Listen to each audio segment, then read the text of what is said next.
Hey man, is that Double D? Yeah man, well turn it up man. Let's just go in and like kill all the orcs, right? They're the bad guys, who gives a shit? We just hack and slash and we loot their dead bodies, right? Hack and slash, kill them all, you know, conquer the infidels. Boy, that campaign sounds like a barrel of fun, doesn't it? Somebody who's opening a refrigerator and leaning in, right, is the language of a woman. Somebody who's opening the refrigerator and being cut off halfway through that lean is the voice of like a mermaid or a siren, right? This is not the face of the hobby anymore. And I think there's been mistakes made in years past where people assumed that D&D players were all, you know, white dudes in a basement. Which has been a faulty assumption for a lot of years and gets more and more false every day. And so it's, in my viewpoint, honestly, guys like me can't leave soon enough. I just had to be born with empathy and a weakness for socialism and femboys. We gotta put a little hot sauce on the taco, you know what I mean? We want this dwarf to be the dwarfiest dwarf. Right. We want the elf to be the elfiest elf. And just the dashiest dash of Tabasco. Their voices need to carry across water. I'm a creative. It's a huge drain, right? Because fans can be awful. When we got the descriptions, they were very adamant. They were like, try not to make it like a white blonde guy. Like, please, like, we love him, but there's like 500 million of them. The diversity that the characters need to have needs to reflect the gaming world now. The mix of people that are playing these games, you know, it's not, 13-year-old white boys held up in their basements. It's a very diverse crowd, You say white lives matter, they don't. White lives don't matter because white lives aren't a thing. What's this? What's this? It's the jacket. The jacket. Lutherville, Marina Del X, Otisburg. Who's this monster? She's got her own place. Otisburg. It's a little bitty place. Otisburg. Okay, I just wipe it off. That's all. It's a little town. Yep. Okay. We'll do it live. Okay. No. We'll do it live. Fuck it. Do it live. I'll write it and we'll do it live. Fucking thing sucks. 5, 4, 3. Great, Sam. We dumping chump. It's a landslide, sir. On guard. Have a look at the headlock here. See that chap over there? Get your hand off my penis!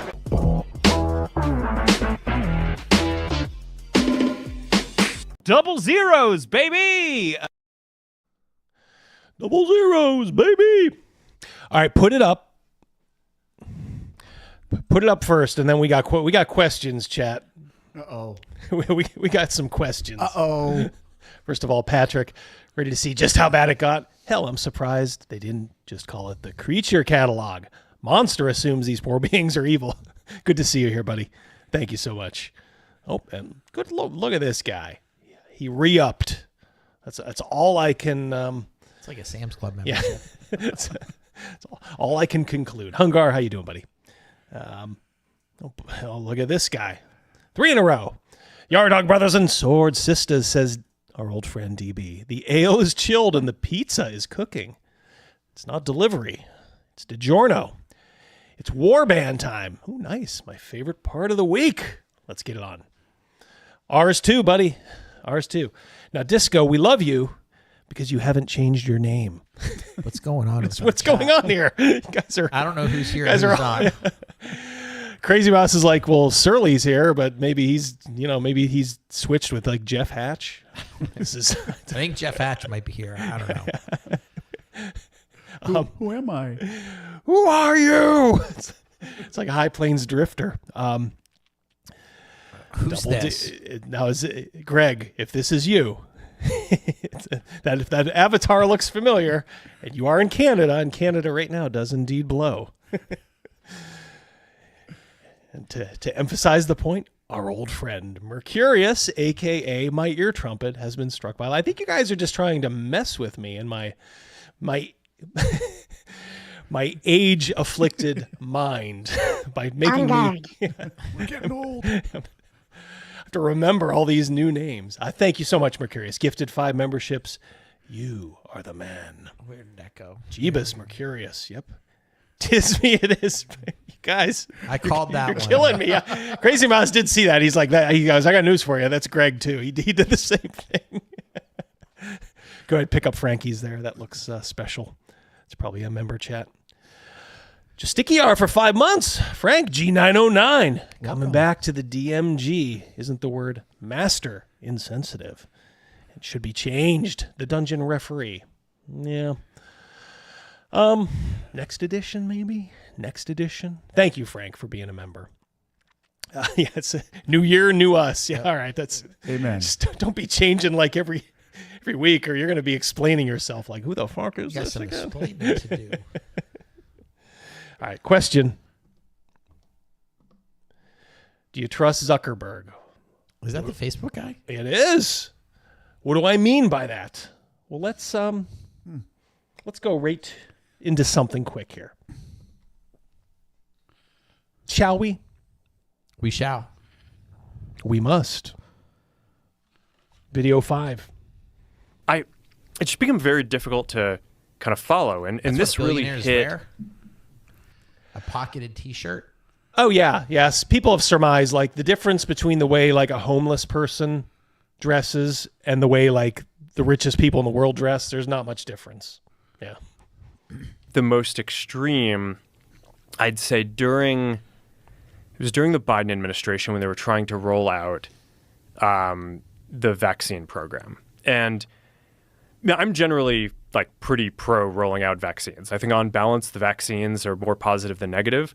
But I think that while they're trying to push that program, they also tried to censor anyone who is basically arguing against it. Why are his eyes so black? He's a demon.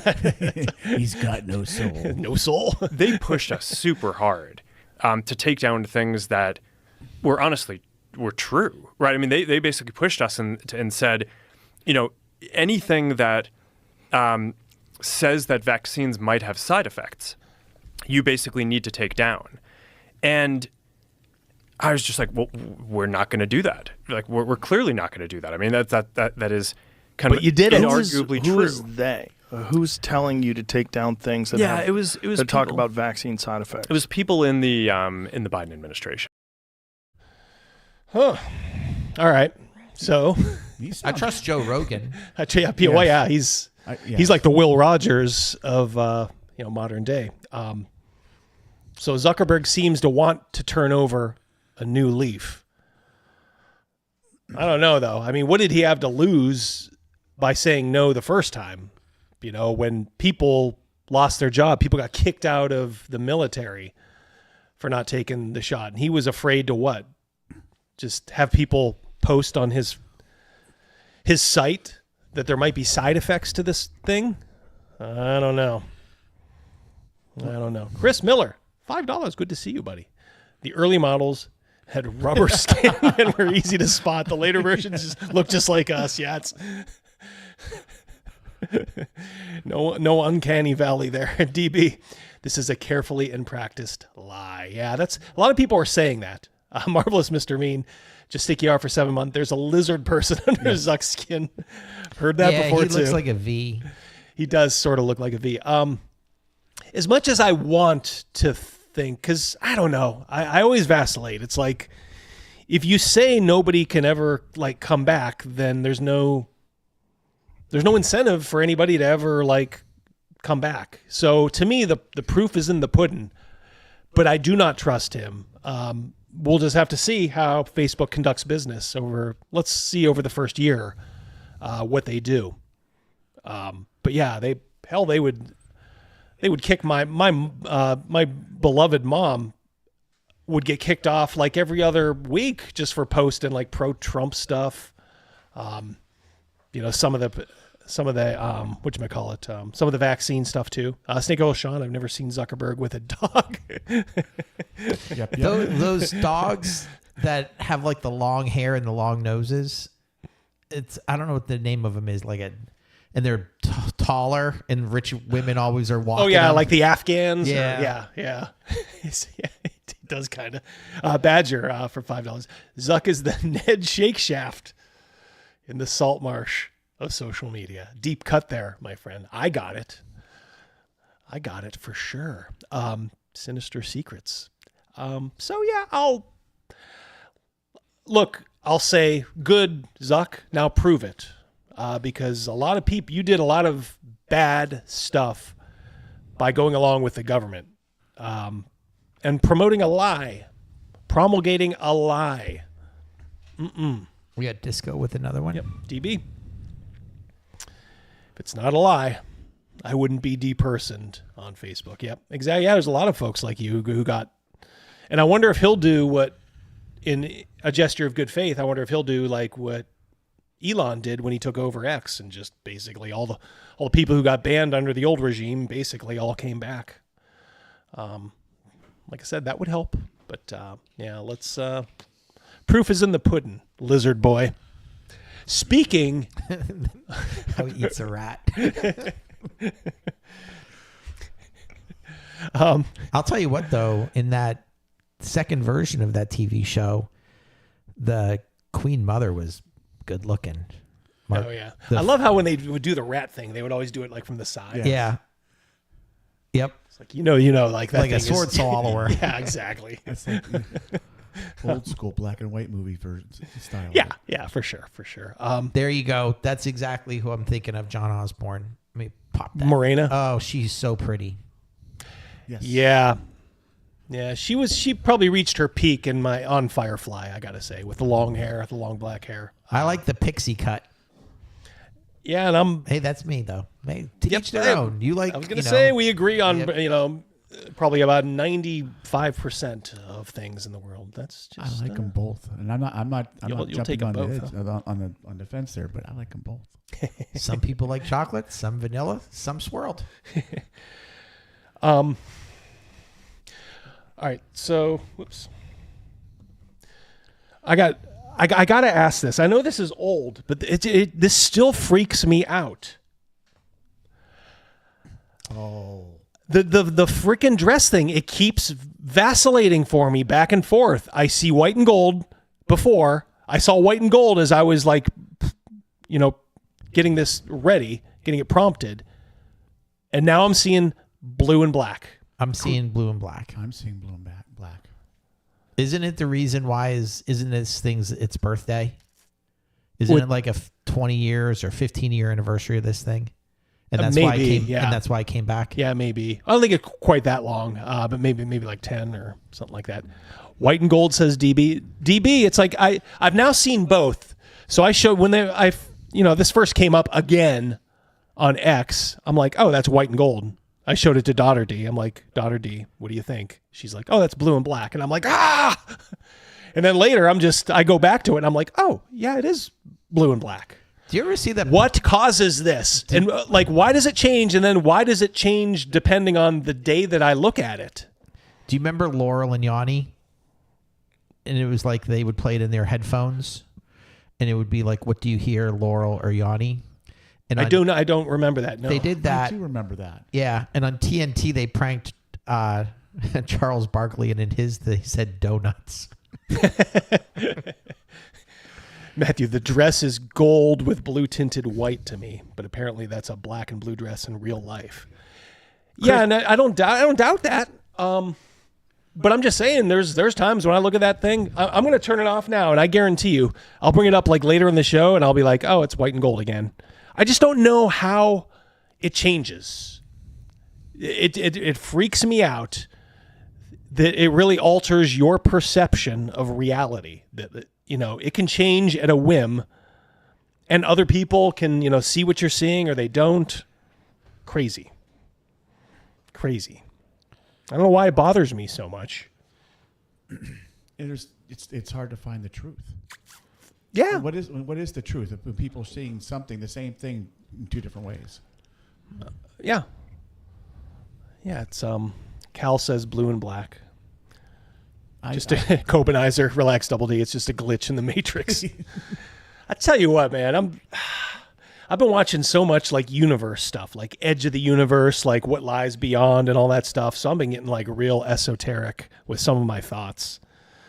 And I tell you, sometimes I do think like, what if what if it all is? Like, what could explain all this? And I don't know. Sometimes that rabbit hole goes down very, very far, into the depths of the earth.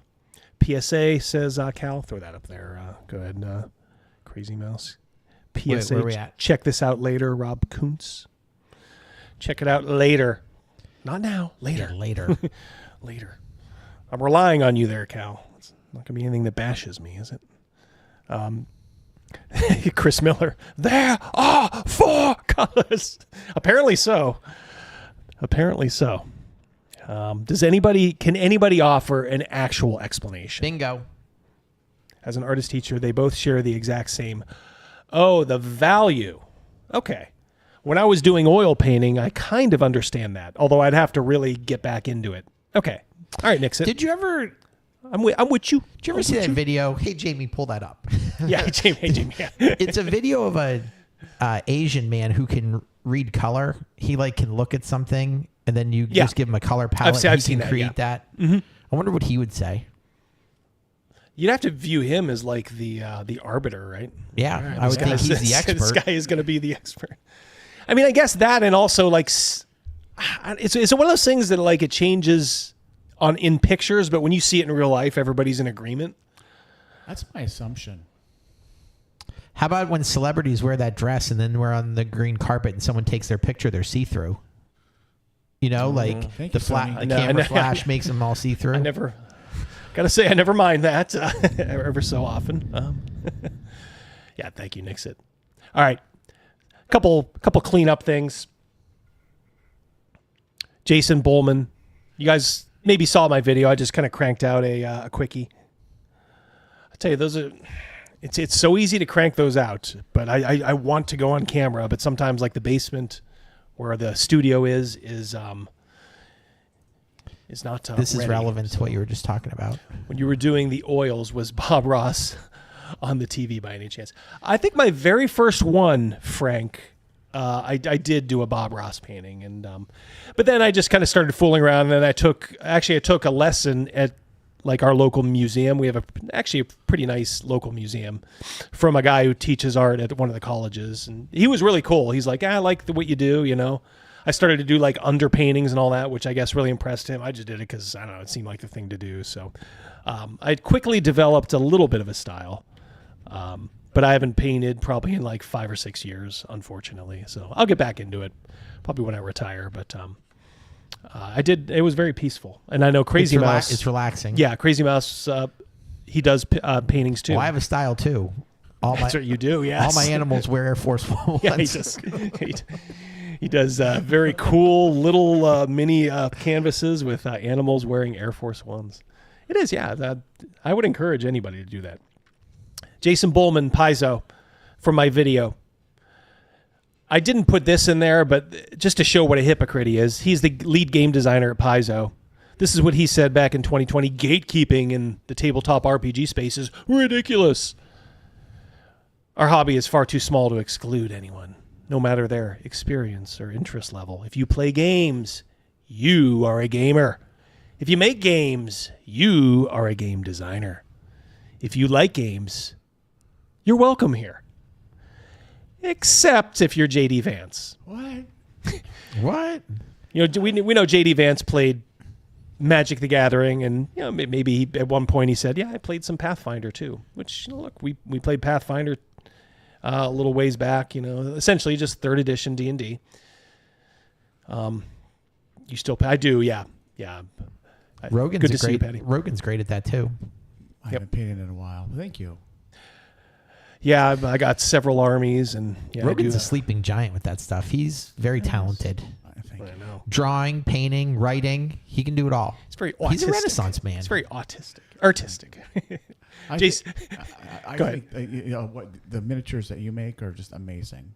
I really enjoy watching when you bring things out every now and then. I'm like, I just run them through the grinder.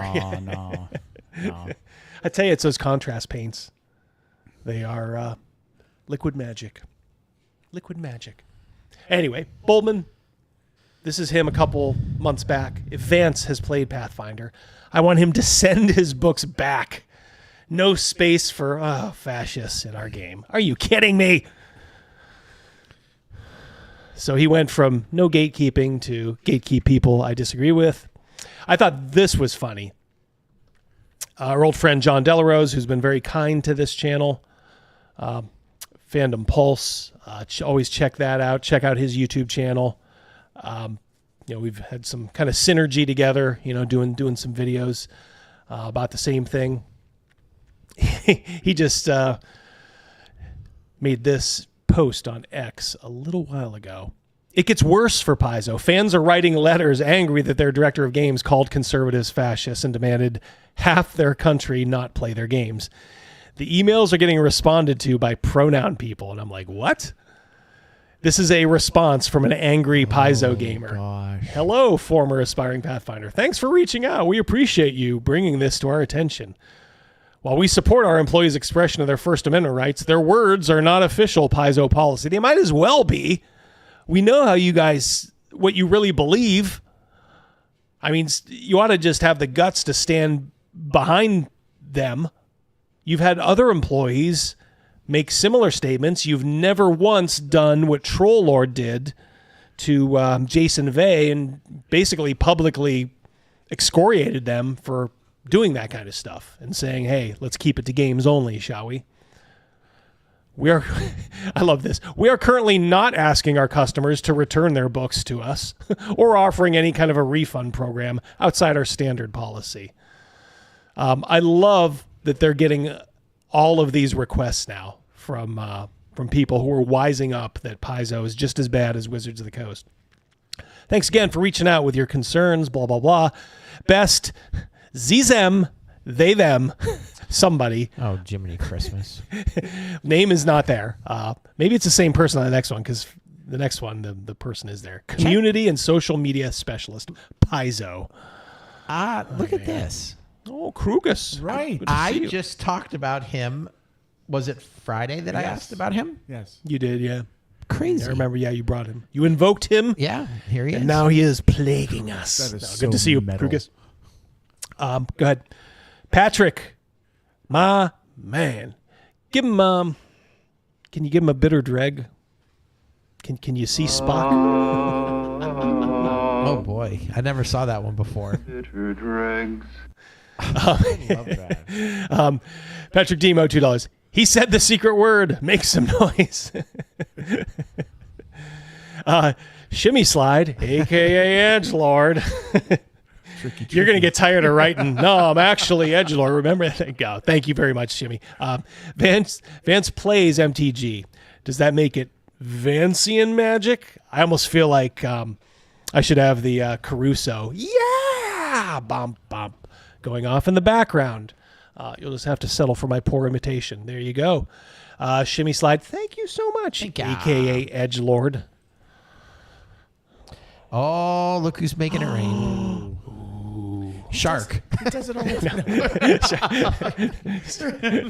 time. Snake Oil Sean. Thank you, Snake Oil. 5 memberships. Thank you so much. Thanks to Mercurius too. Guys, thank you all you super chatters. Very generous. I don't even know who I'm banning anymore. Flip a coin. We'll do it's like a giveaway. We'll just do it that way. All right, who gets banned this way? Who wins the lottery? We'll do it Shirley Jackson style. All right, yeah, so this is another one. Hey, we appreciate you bringing this to our attention while we support. Basically the same thing. We're not currently asking customers to return. I love that they have to keep typing, or at least copying, that no, you can't turn in your books for a refund, as was stated by our head game designer. This is Rudicky. They, he, Z, it looks like. Marketing and media specialist. There you go. Rudicky. Hickory, Dickory, Doc. Rudicky, male prostitute. Doc. Look at this guy. Good to see you, buddy. DM Japes. And who are you, the proud lord said, that I must bow so low? Only a cat of a different coat. That's all the truth I know.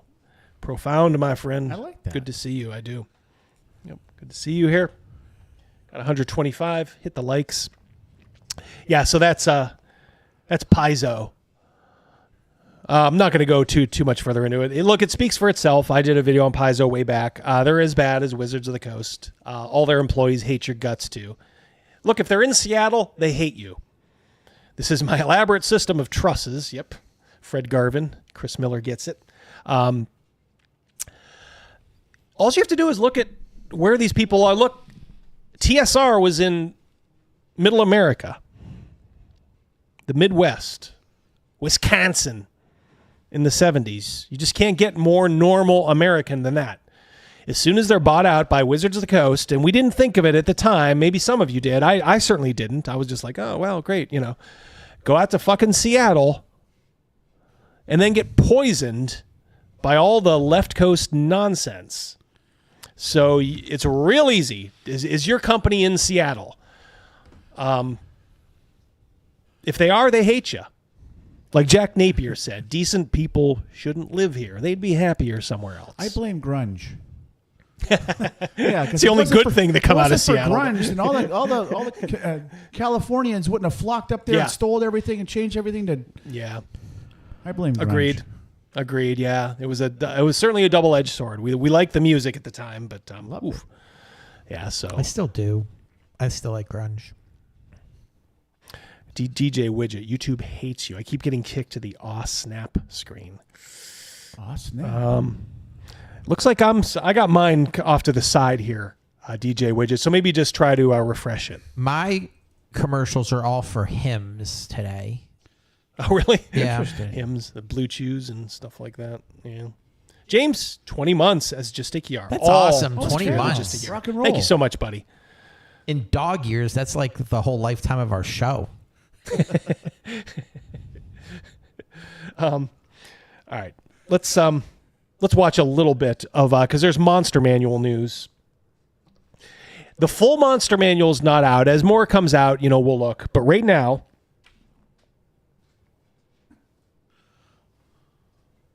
got video. Pull up video 6, Jamie. We have the new core rule books, and this is the final of the new core rule books. It's the Monster Manual.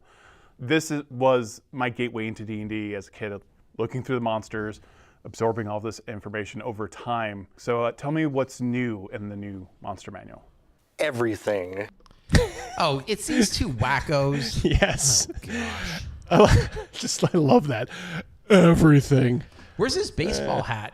Was he watching one of our old videos and he ditched the hat because we commented on it? I don't know. Everything is new in some way, right? Because wait, that's not him. Oh yeah, you're thinking of Perkins. Okay, never mind. I was trying to think if Kendrick has ever worn a baseball hat. So, no, this is someone named who is Schneider? Chat. Who's this Schneider guy? He must have been involved in the Miss Romano. Not one day at a time, Schneider. Two of us embarked on reimagining this book of beasties, and I think it's true for the two of us that monster books are our favorite D&D books. Oh, absolutely, no question. Yeah. Everyone's wearing black. It's like they're wearing their own funeral colors. Black is the new black. Yeah. Staring him. That Schneider guy's staring him down. So working on any monster book. Oh, he looks happy. That's just what you want to see. So inspiring. So friendly. Inspiring. Yeah. So cute. Cute. Is a special delight, but working on the Monster Manual is like the delight of delight. What do you think of that female warrior in the background there, Rogan? Do you like that on the left-hand side of the screen? Wait, that is a...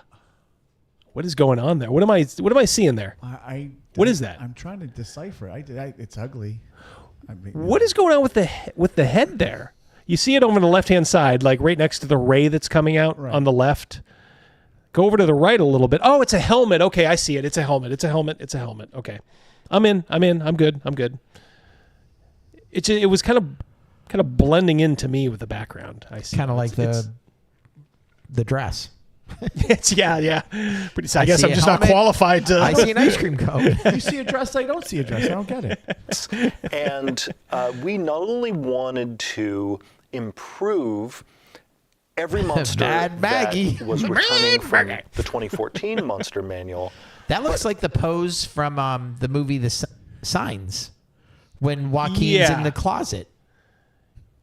Well, don't discount the fact that they swiped it from Signs. Yeah. I know it's like the exact same pose. I know from somebody let's just say in and around Wizards of the Coast that said that they only use women or men, but not American men. For some reason, they want their artists to be like from Brazil or Europe or somewhere. So they do not employ white male artists. So you end up just kind of getting stuff that occasionally they'll have a solid double or a triple, but very few home runs, and a lot of times it's an out. This, I don't know. Fielder's choice. Also add many new critters, and that combination of things has led to us creating a book that has over 500 stat blocks in it, making this the big... I think they just kind of went like bigger, better this time. Because they kept bragging about how the DM's guide, this is the biggest DM's guide ever. It's almost like they went quantity over quality. Yes. 100%. Yeah. It's kind of what I'm thinking. Absolutely. Like it's like they're trying to make up for the fact that it's not really a new edition. It's just kind of the same stuff with a few, meaningless bonuses. Right before the K-Ren is kittens. Biggest Monster Manual D&D has ever had. Bigger is and we have in this case. Looked at every creature type and looked for ways to expand the number of creatures in that type. We've looked at high challenge ratings and seen how can we make those creatures more dangerous. And I don't like these dragons with the big thick neck. It just doesn't do anything for me. Every dragon I've seen that they've shown in any of the art so far, I just didn't like at all. I mean, I don't even like the head is pretty dynamic, but like the rest of it is wonky. The head, it's like the neck just turns into the head. Yeah. It's like one of those dudes that just he's like got a big thick neck, like at the gym. Penn and Teller. Yeah, Schneider's being pretty quiet here. Penn and Teller. Looked at all the creatures before that to see are there ways that we can make them more fun, add new surprises, make how they function smoother than they were before, and a whole lot more. Was there something that stood out that you were really proud of, or I don't get that. Yeah, that's not inspiring at all. Ogres? I mean, I see the fangs. I think they're supposed to be storm giants, maybe. But why? No, I think those are lip rings. Oh, no. I think those are lip rings. Oh, no. They have to be, right? Chat. Oh, no. Fangs or lip rings? What are they? Chris Miller, $2. They like them big and thick. Chunky. No one says they're cloud giants, and everyone's 2 fangs, 1 lip ring, another lip ring, another fang. Fang. When did cloud giants? Did they always have fangs? Hugo says cloud giants have fangs. Boy, I always thought maybe I'd have to go back. I always thought, in fact, I always played Cloud Giants as being very refined. Yes. Yeah. Like they were kind of like they weren't like feral, right? I mean, they lived up in the sky. Yeah. Isn't there some sort of a hierarchy? Yeah. Like that's how the earth, the hill giant, all the way up to the cloud giant, there was or a caste storm system giant. when it came to the giants, and these were the higher caste. I'm looking at the mail there, and which one's the mail? Says Dr. How dare you? I apologize for that. The person on the left, obviously, those are not fangs. I mean, that would be those kids. Yeah, they're coming down at too weird of an angle. Right, and the person that presents itself as female. Look how big her right hand is. Yeah. It's huge. God, it's like a meat paw there. Yeah. Man hands. Yes. That'd be pretty scary if these storm giants turn into vampires at the same time. Yeah, somebody said they identify as vampire. Yeah, a lot of people are saying fangs. Nerdy ogre? I don't know. I wonder if we screenshotted the live stream. Okay. Is that possible?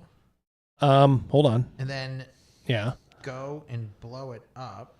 I'm blowing it up here, and the woman looks like fangs, but on the dude it does not look like fangs. It looks. I'm just gonna do the dude here. All right. I'm just gonna do the dude, and I'm gonna off camera. I gotta know this is like the whole dress thing over again. I don't. What do you think? Lip rings, not fangs. Rogan says lip rings. But on the woman, I say lip rings. Let's say I zoomed it in on mine. I say I fucked up my phone. These guys are enhanced. Did you hit modify? Sorry, chat. AI artwork says quorum. If you check out, go and zoom in on the woman. It looks like fangs. It is fangs. They can't be both then. Right. I mean, they wouldn't be that dumb, would they? Well, that they could I don't know. That they would do two very similar things. Zay Zem or whatever the heck that is. Patrick, these guys are more Fae than the fairy section. Yeah, true story. I mean, even the supposed bruiser there with his giant mace, he's not filling me with a lot of fear. No, it looks like he's been beat down. I'm gonna. Yeah, I was gonna say I'm gonna do this to his face and be like, I already know who I'm talking to here. You're fucking chick. I'm supposed to stand here. She doesn't want me to say anything. She wears the pants in the house. You know how it is. Yep. Boy, I'm in More trouble. Fae than this. the fairy section. Thank you, Patrick. Cloud giants have gauges and lip rings in previous art. It's weird because, normally our chat comes around to like, it's almost like 50-50. I hear people saying like, no, they're fangs. And then Copenizer comes in with like both fangs and lip rings are available at Hot Topic. Tyler says cloud giants have gauges and lip rings in previous art. So maybe that's what they're basing it on. What am I to make of this? I don't know. Laurel. Yeah, he looks terrible. Yeah, I mean, this is where, look, lip rings, fangs, whatever. Look who's in the throne. Look who they want you to know is in charge in no uncertain terms. It's essentially a 22-year-old storm cloud giant S. In the hierarchy of the giants, where was Frost Giant? They were up there, but not at the top. Cloud. Like, was it Storm or Storm Giants were the peak, chat, or was it Cloud Giants? Or were they the same? They're not the same, are they? I don't know. There was Storm, Cloud, Hill, and Frost. Am I missing another one? Stone. Storm, then Frost. Okay, yeah. Yeah, Frost was right up there because there was a couple times you guys had to fight him. Oh, there's a Fire Giant? Oh yeah, fire. Yeah, what's the progression? Storm, Cloud, Fire, Frost, Stonehill. That sounds right to me. Let's put that up here. I'll grab that. That sounds right to me, Io Dragon. Yeah, Storm, Cloud, Fire, Frost, Stonehill. Were Hill Giants kind of portrayed as being dummies? Yes, stinky, Yeah, they were. Yep. Okay, yeah. Storm, Cloud, Fire, Frost, Hill. Well, Stone and Hill, yeah. Okay. All right, we're good. This sucks. That's all I'm going to say. It was really exciting to revisit and revamp. Well, for me, one of the most exciting opportunities for the book is to really make this feel like a... I like that. Chris Miller has a point here. Surprised they didn't make the Storm Giant female a black woman as a nod to Storm, yeah. Yep, and then you'll never get that back. Jeffrem, good to see you, my friend. Checked out the Monster Manual for 2E and 3.5. Cloud Giant in 2E got fangs. Looking at this, okay, it's got to be fangs then, I guess. Why did I never... I don't know. Odin had a beef with a Frost Giant, yeah. Yes. I guess I just never... Is that a design failure? I mean, usually fangs kind of... why would they need them? You don't just get fangs. Like, you you need fangs to like survive. Like that's why animals that have to tear flesh from the bone, they have fangs to do that. You know, we don't have to do that as much, but you know, we still do a little bit, hence our canines. I don't know why these giants would have these huge pronounced fangs like that they look like vampires. Dungeons and Dragons Monster Manual, and that's going to sound a little weird because Oh, there's he been speaks.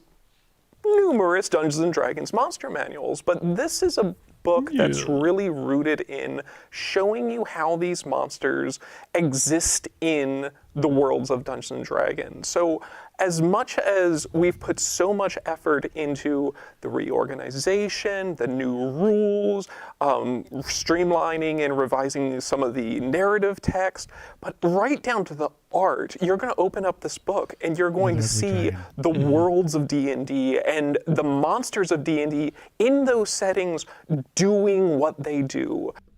So I don't know how to feel about that. I can see a little bit. Look, I don't mind a little of that, like a splash page or like a feature piece. I don't think every monster needs to be in the context. Do you? Not at all. It kind of robs you of your own imagination, Absolutely, doesn't it? 100%, absolutely. It's like you're supposed to think like, oh, how...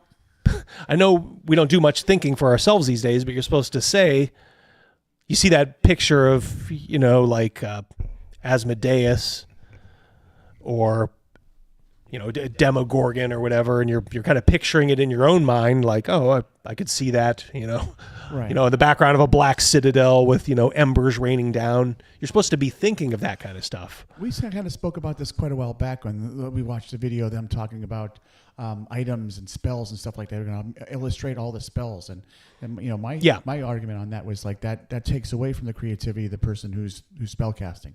The wizard guy, you know, and we talking about how Gavin Morgan, for example, when his character would cast a spell, he would have a fantastic description of what it does. You know, Oh, I agree with that. So drawing, you know, having those all illustrated like that does create this takes away the imagination of the person. I think so, and a the little bit. creativity. I think so.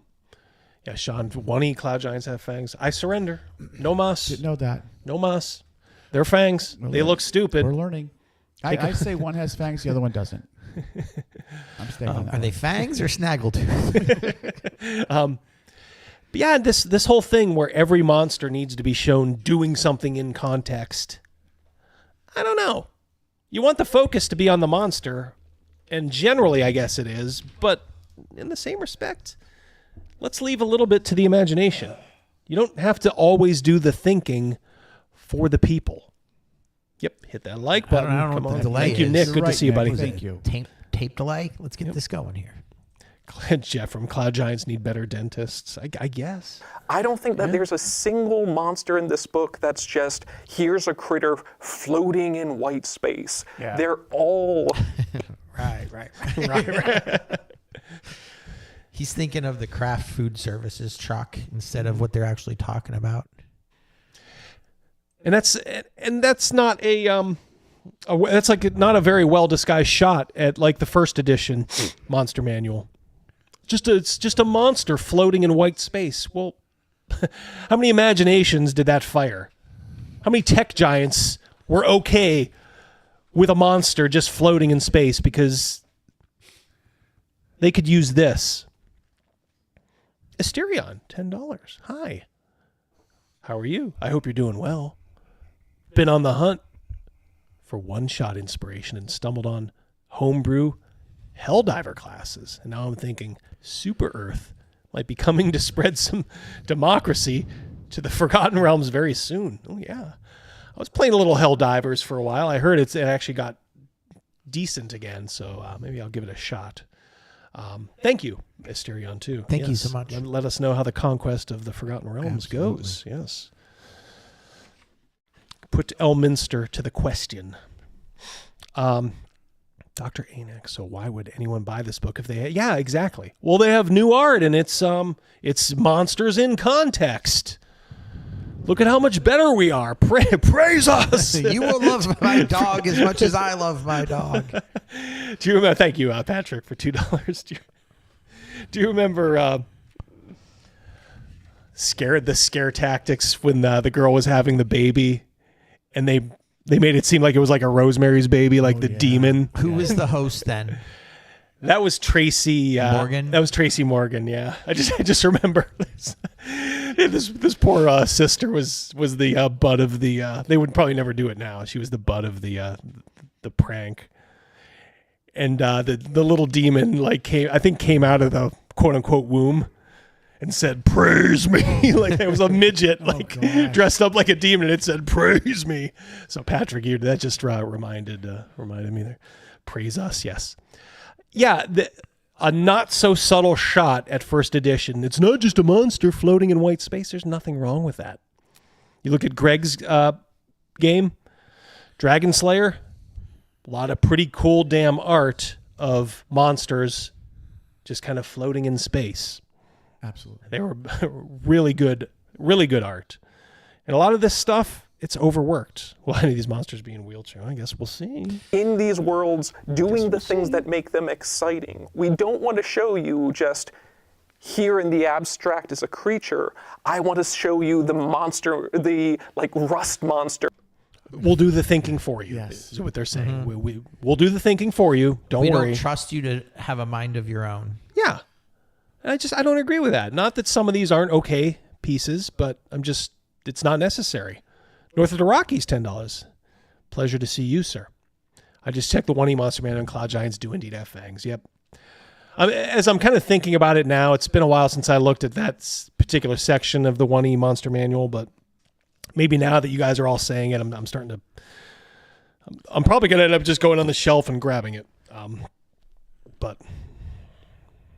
Actually doing what it does, actually dissolving weapons and armor. What does that look like? So you can take a look at this and you can see the adventures that you can then have unfold at your table. Yeah, none of these monsters are without context. And like you said, in every edition previous, so important. The monsters were static. This was like, here's a picture, almost like a wanted poster of the monster. And this is the monster in action, which is very helpful for new and old Dungeon Masters. Because we wanted the art itself to inspire DMs, to get them thinking about how they could use these monsters in their stories. I think the monsters themselves are inspiring. I mean, I know going back to the first edition Monster Manual, those illustrations inspired my childhood imagination and continue to inspire me to this day. But we wanted to bring more so that, that rust monster, you actually see it rusting something.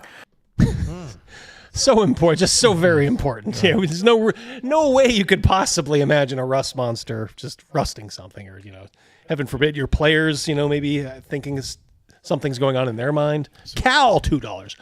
Old rust monster is best. I don't like rust monsters. I'm sorry, guys.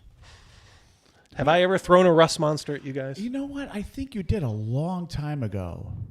Wow. Yeah, it must have been a long time. I don't know. That was before we did Birthright. That was that Scarred Lands, I think, that we were doing. I could be remembering it wrong, but I think we did. Okay. All right. I'll be like Thulsa Doom. Must have been when I was younger, boy. See. DB, $5. So people today are so stupid they can't read that a monster destroys weapons. They have to be shown a very mid illustration. That is correct, yeah. Not buying it. You and me both, buddy. Shimmy Slide, a.k.a. Edgelord. Where is the pudding in a cloud giant? I don't know. You show me. Pudding in a cloud. The beholder, you see it using its eye rays and seeing the dread consequences of those rays' use. You see in many cases the awesome scale of the ancient dragons. You see when it comes to some of the new titanic creatures. Another ugly dragon. It's those thick necks. It doesn't do anything for me. Mandela effect. You're from an alternate universe. Maybe Roger. Just how gigantic they are. If you'd asked me today, before all this, because obviously that kind of caught me off guard. If you had said, "Oh yeah, cloud giants have fangs," I'd be like, "Fuck you! What are you retarded?" There they are. Yeah, it is true. I will say in that 1E picture, they are very hard to see, but they are there. So yeah, we cannot lay that at the feet of these artists. We can lay at their feet doing it poorly. Like those are terrible. Those were terrible fangs on those cloud giants in this monster manual. Terrible. We're all wearing black tonight. We are. That's true. Yeah. Holy cow. This is the Matrix. It's slimming. I think the Tarrasque image that we have in this book, better than ever before, shows just how gigantic and terrifying that monster is. It looks like a Stegosaurus. And it's muddy. Yeah, you know, it's the same. It's muddy. My complaint is the same as it's always been. Just this art is just, you kind of blur your eyes and nothing is there. There's no details. There's just nothing. Just blur your eyes just a little bit, chat. What do you see? You see a big blob in the middle with a few pointy lines coming. Yeah, Godzilla. Godzilla. And it's like, what do you expect? They're not using white guys for their art, or maybe those are probably two white guys right there. Yeah, falling off. Yeah. But the actual people drawing it, yeah, they're getting people from other countries. I think they're getting a lot of like women to draw stuff. You know, as you'll see some that of I've those. never played. Yeah. No, it's muddy. It's not. It's uninspiring. Yeah, to me, this is like technically, I could say like, yeah, it's okay technically, but like maybe, but it's just not. It's not inspiring. That's not inspiring for the worst of all monsters, the Tarrasque. Yeah, DEI at work here. Yeah, it's like okay, and you guys wonder why I pimp like Greg's book like nothing, because he actually paid for good art from ex-TSR artists, and artists who are just as good could have fit in with TSR. Those are good pieces of art. I don't care that this is in color. It's not inspiring. It just isn't.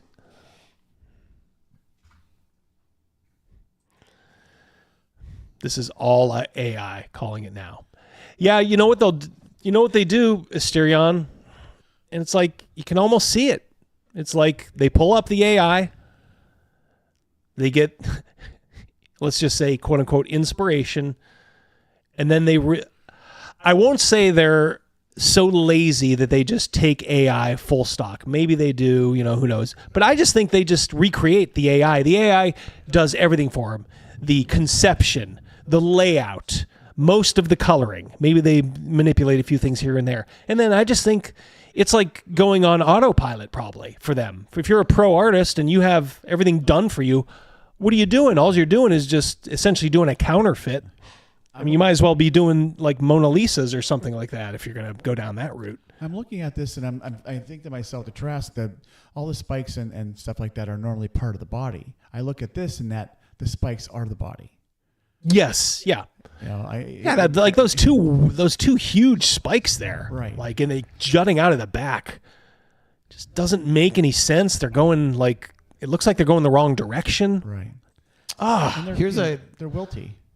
They're all bent and wilty. Yep. Yeah, I've tried to do a super chat multiple times. YouTube won't allow me. What? Do you have certain words banned? I don't. I think the only word I have banned is the N word, just so people can't get me into trouble like with it. I think that's the only one I said, all right, I don't want to allow that in the chat because then everybody will be, Cows. That is the only one though. Saying it's limited to 50 characters. Yeah, sometimes Chris, it's limited by the amount. Like not saying you should, but if you do more, you get more characters. So that's why a lot of people just do that code. Okay, all right, there you go. Ooh, Crafty Matt. Crafty Matt must be over the moon. Crazymouse. Do you remember Crafty Matt? What team he likes? Mm-hmm. The Golden Domers. Yep. I think they're gonna. Good luck on the 20th. You're not hopeful of your chances. I'll be rooting for him, though. Crafty Matt, $5. Can we take a quick moment to reflect on Brian Kelly's statement? Notre Dame will never have the talent to make the national championship. Go Irish. Absolutely. There you go. I'll be, of course, I went to a branch campus of Penn State, so I was kind of rooting for Penn State in that game. Now I'll be rooting for Notre Dame. That's going to be a tough ask, but hey, this could be their year. What did I tell you, Crazymouse? Between college and pro, 16 games. They're snoozers. 2 good ones. 2 good games out of 16. Eesh. All right, so let's not lose everybody here talking college football. And then to accompany that, every monster now, its description begins with the section that tells you the environment where you're most likely to meet the monster, to help DMs as they are sort of thinking about the map of their campaign and where they might want to place different monsters. They can see right away, oh, I'm most likely to have a creature like this appear in a forest, for instance. What is up with that goofy looking leopard there? What's up with this Disney-like? Yes. Yeah. Is that Pocahontas? I don't know. Might be. I mean, it's a character like that. I mean, obviously, there's inspiration. There's a parrot following him right there. Yeah, and it's like, look, Wakanda forever right here. This gorilla's wearing a wig. That's how it does. Looks like Hank Stram back in the day. It's got a rug on. Is that a frog right on the right hand side there, right next to the pink thing? Yes. Yeah. So that's the giant. Yeah, I mean this is what you would just call this is very feminized art. And it's not that look if a woman can do the job, as you know, we've seen over the years, like Darlene. She could do work that kind of had a little bit of a feminine touch, but not like this. This is just too soft for the subject matter. It really is. That leopard, your eyes are just immediately drawn to that leopard, and it's like anime style eyes. Yes. It has no action to it. Thank you. It has no expression. I mean, these animals need to have an expression. You should need to look at it and feel the aggression or coming out of it. The danger. Yeah, it's like I guess there's a tiger at the top that's kind of roaring. What is this? Is that monkeys, right? But it looks like he's wearing a wig as well. It does. That is a jacked up. What is that? Oh my god! This is definitely AI. What? It's like got a little face it does to have it, a like face on it. I mean, not like a monkey face. There's like a face there, like Lady Elaine. Yeah, you're right. It does look like one of them old school puppets. It's like a little demon or something. Look, this is. All the primates have hair pieces. You guys have to trust me here when I say Wizards of the Coast is using female artists and male artists who are not, by design, not American. Okay, you have to trust me on that. Okay, that's it. Am I being proven wrong here? They got this monkey mid jump, right here. Yeah, I see that right above, kind of in front of the tiger's head there a little bit. Yeah, and up. Well, again, the background it's ugly. Yeah, there's like a prancing thing. Like it looks like maybe is that a leopard? Did they just do like every big cat? Like let's have a leopard, a tiger. What are they running from? A panther. Good question, because you should be able to tell they are charging into something or they are running from something. But you can't tell by looking at the faces of these. The only thing I would say is that are they going to attack, and that's why the gorilla and the tiger are roaring. Yeah, and if they are going to attack, what's this butterfly going to do? I think it's a parrot, maybe. That one right here. That one I thought was a parrot right there. But what is this thing? Parakeet. Oh my gosh! It's smaller than it actually even does look smaller than a parrot. You're right. I can see. I think it's still a bird of some kind just by the wing shape. But yeah, I mean these aren't like what is going on? We have no idea. Shimmy says they're running from success. I agree. They're running from the LA fires.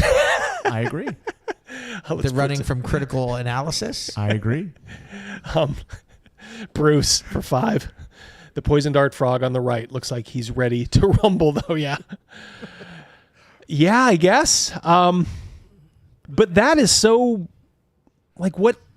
Like, it takes your mind a couple of seconds to figure out what's going on there, Bruce.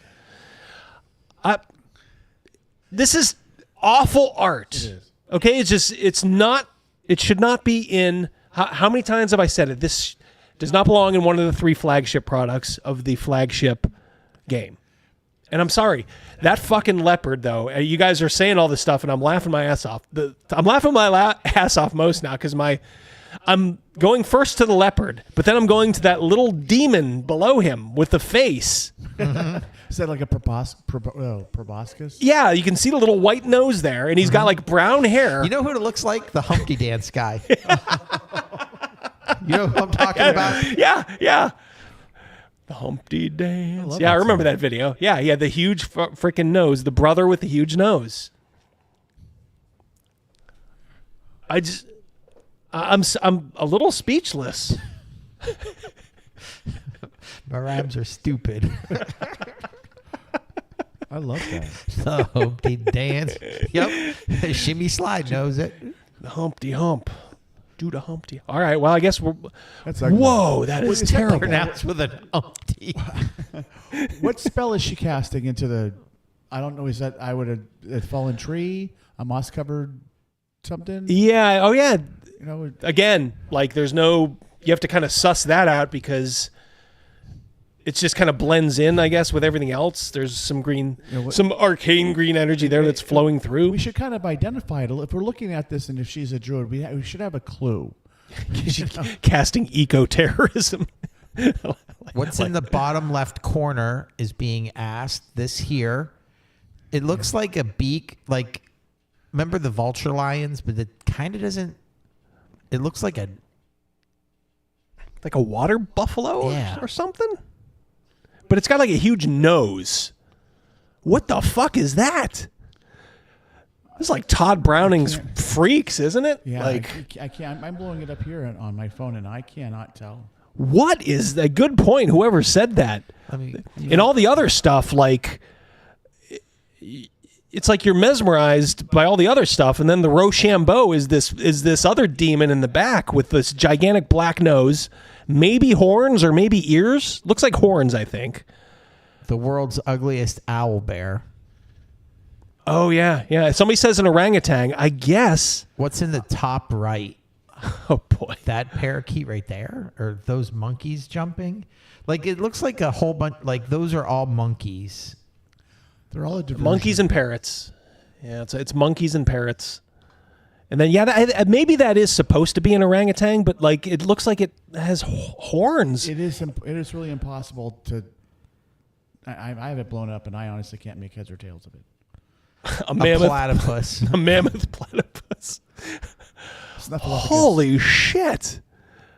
I don't remember this scene in Mulan. Yeah. Well, you're gonna be seeing it now. Every time you see that movie now, you're gonna be thinking of this nightmare scene. I can't unfocus off a Humpty. Yeah, I gotta say, once you pointed that out, I was going to the leopard. There. Yeah, now I'm just going right down to the little demon monkey down there. I almost don't want to go on because this is something I could probably look at for like 20 minutes straight, just doing nothing but just looking at every weird detail. Not in a good way. It's not like a good 20 minutes straight. You know, I kind of focus on that spot up in the left hand side there, you know, where all the birds and that, you know, kind of zoom in, kind of zoom out, and it you know, with the kind of images in the background, it looks like it's underwater. It looks like she's standing on a watered log underwater, you know. Yes. It does. They do this blurred background everywhere, which you're supposed to do for like YouTube thumbnails. You're not supposed to do it in your actual art, you fucking dummies. Do these spell a word? Like that looks like an A. Oh, is this anything here? Did you just? And is that something here? Oh my! All right, I don't know if we'll have time to do this now, chat. There's your homework. Find this piece. What if this is like some sort of like secret message? There's something there, something here, and something here. Yeah, good eyes as always. Probably a secret message to the chuds. Chris Miller, $2. Of course, the female druid loves snakes. Yeah, you can see it wrapped all around her. But I mean, it's just there, you know. There's no. When this woman, I'm just going to say it, that when this woman was composing the scene, she wanted this goofy leopard to be front and center. Like, your eyes immediately go to this weird face of this leopard that just looks like it's so, you know, it's like in a zoo Popping and off the screen. Yeah, like 3D style. I'm zooming in on the woman and like anatomy wise and her position where she is and her back and that. Her right arm is completely not where it's supposed to be. Oh, it's bent back so far. Oh my God! Back, yes, it should be more toward the right where it would stem from. Yeah, look where that would naturally connect to like her shoulder. Right. Yeah, I'm trying to make that work. Somebody made a comment about copying and pasting the monkeys. This monkey here is like the same monkey there, and that monkey there is the same monkey Lord. there. You guys are on the fucking ball. Lazy. It's bad and lazy. Oh, dude, they're identical. Yeah, that's a copy paste job. Oh my Lord. Spread the word, peeps. North of the Rockies, $10. Looks like a bad browser-based hidden object game. It does, yes. Spot the differences, or spot the similarities in this case. Now I'm on to Rogan. How jacked up did these people not learn basic anatomy in school? That arm is twisted like her shoulder would be so far out of socket. Yeah. Because look at the way her hips are. Her neck going down to her left hand shoulder right there. If you line that up, that arm is. Her right arm is twisted off. Yes. This could be, this honestly could be AI. That arm needs to be a lot lower. And then we can talk about the proportion or the, you know, right. The, whatchamacallit? Perspective. Perspective, yeah. That's a different issue. Maybe a little bit more acceptable. But the fact that her fucking arm is on the same level as her ear behind her. Good catch. Well done, all of you guys. Holy shit. They're all underwater too. Yeah, you will not give that up. This is all happening at the bottom of the ocean.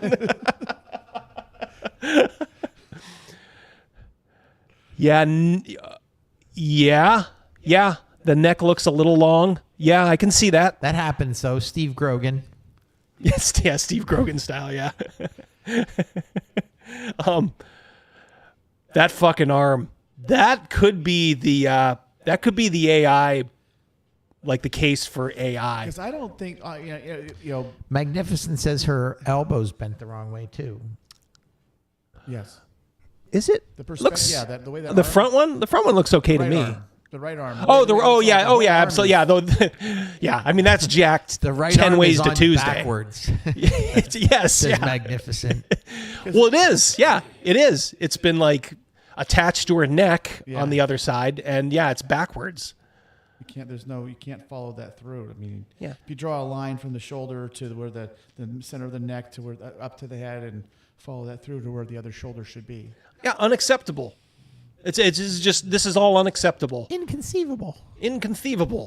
Stylistic choices aside, with the happy-go-lucky leopard there, the little monkey demon, the whatever that is in the background, but like the copying, the lazy copying. I know what that spell is. It's water breathing. It's it's water breathing. That's what she's casting. All right. We could stay on this a long time. This is terrible. That's fucking awful. We also now have default They treasure were for about all to of zoom out of it. Oh man, there was more. What the? Schneider was like, "Hey, Miss Romano, check this out." We got this. I mean, kittens, I told you. Yeah, there's the kittens. Yeah, like this isn't Monster Manual material. That's like to me. danger hair on that kitten with wings. Yeah, you can see it's got the bi lighting there, the purple and the blue. Yeah, it's like you guys think that you're being so clever. We can see it immediately. Well, I'll just sneak it in. You're not going to sneak in nothing, motherfuckers. Is this a monster or a familiar? Yeah.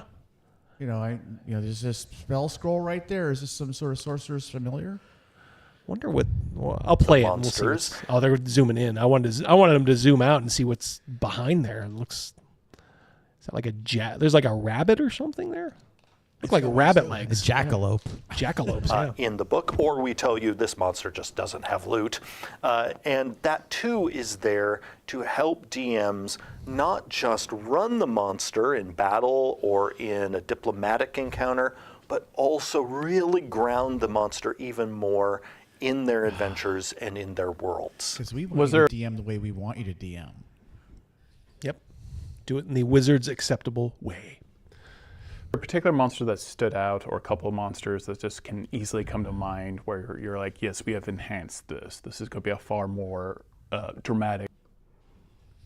I mean, all right. You got your brother in there with the demon eyes. And, combative experience running into this monster. He's the sorcerer. It's hard to pick any one or any group because there are improvements across the board. Oh, there are improvements, are they, Jeremy? Are we sure about that? Yeah, tell that to Coke back in the 80s. Yeah. Yeah, this kind of does have this whole thing does have like a new Coke sort of. If you were around back then, you remember that like 3-week period. 1984, April 1984. There was no internet, but man, it sure felt like there was. Yes. Really? It's like, damn, I wasn't even a Coke drinker, and I was like wrapped with attention. Like you were watching the news every night.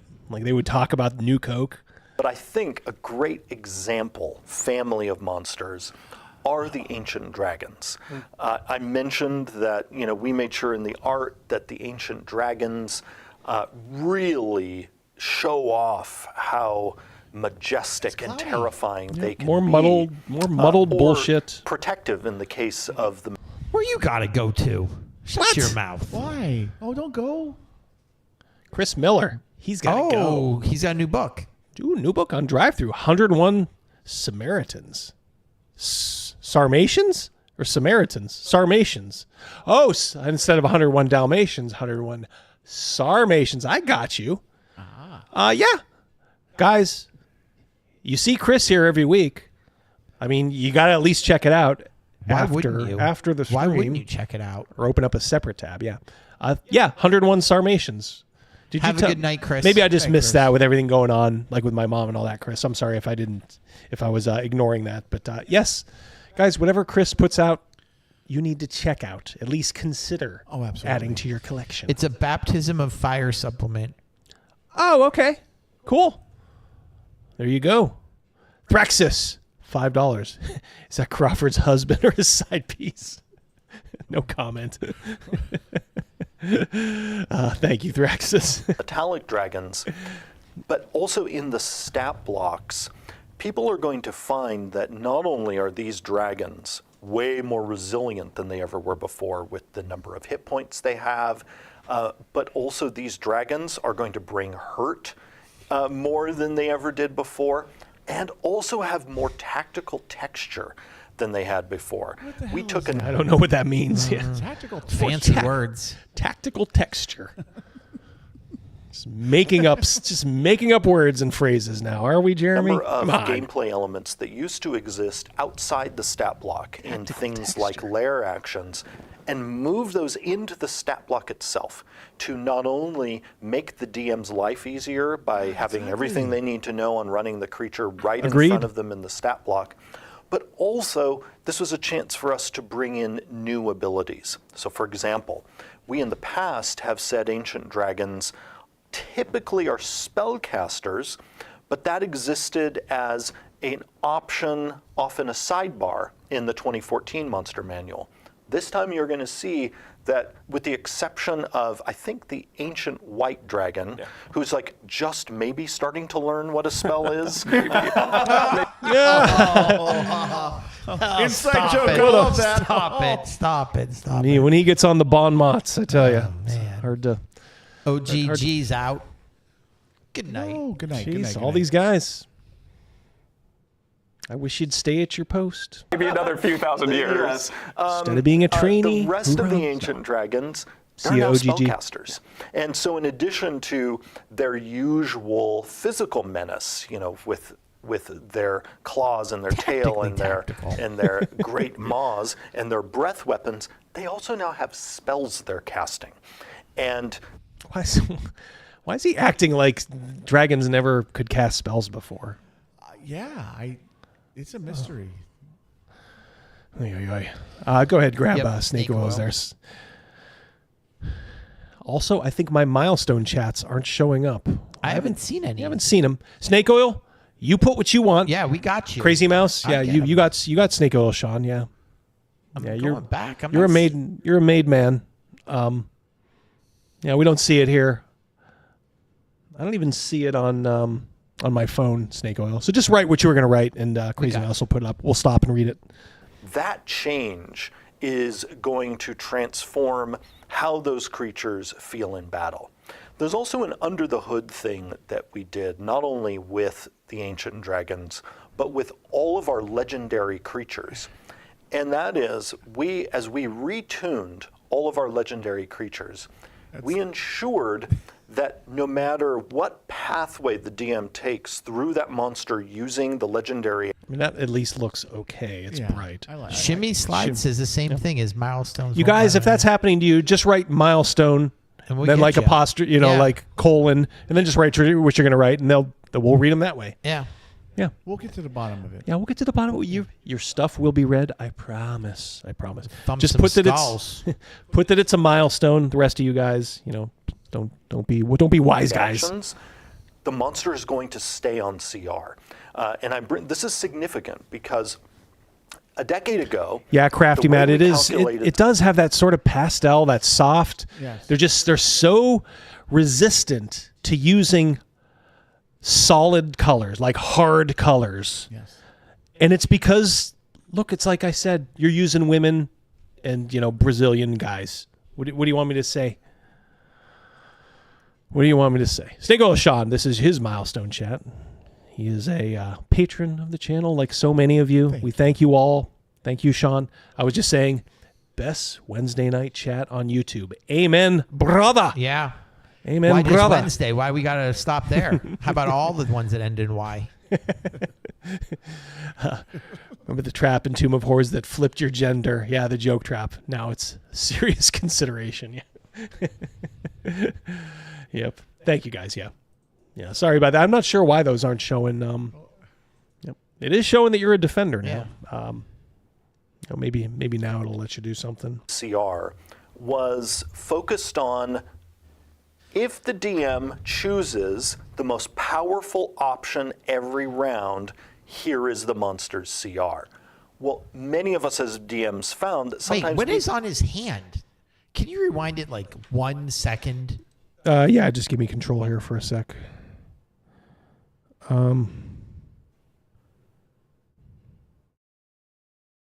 There? Well, he's about to put his hand out. All right, when you press play, chat, give a watch. It's like, what is that?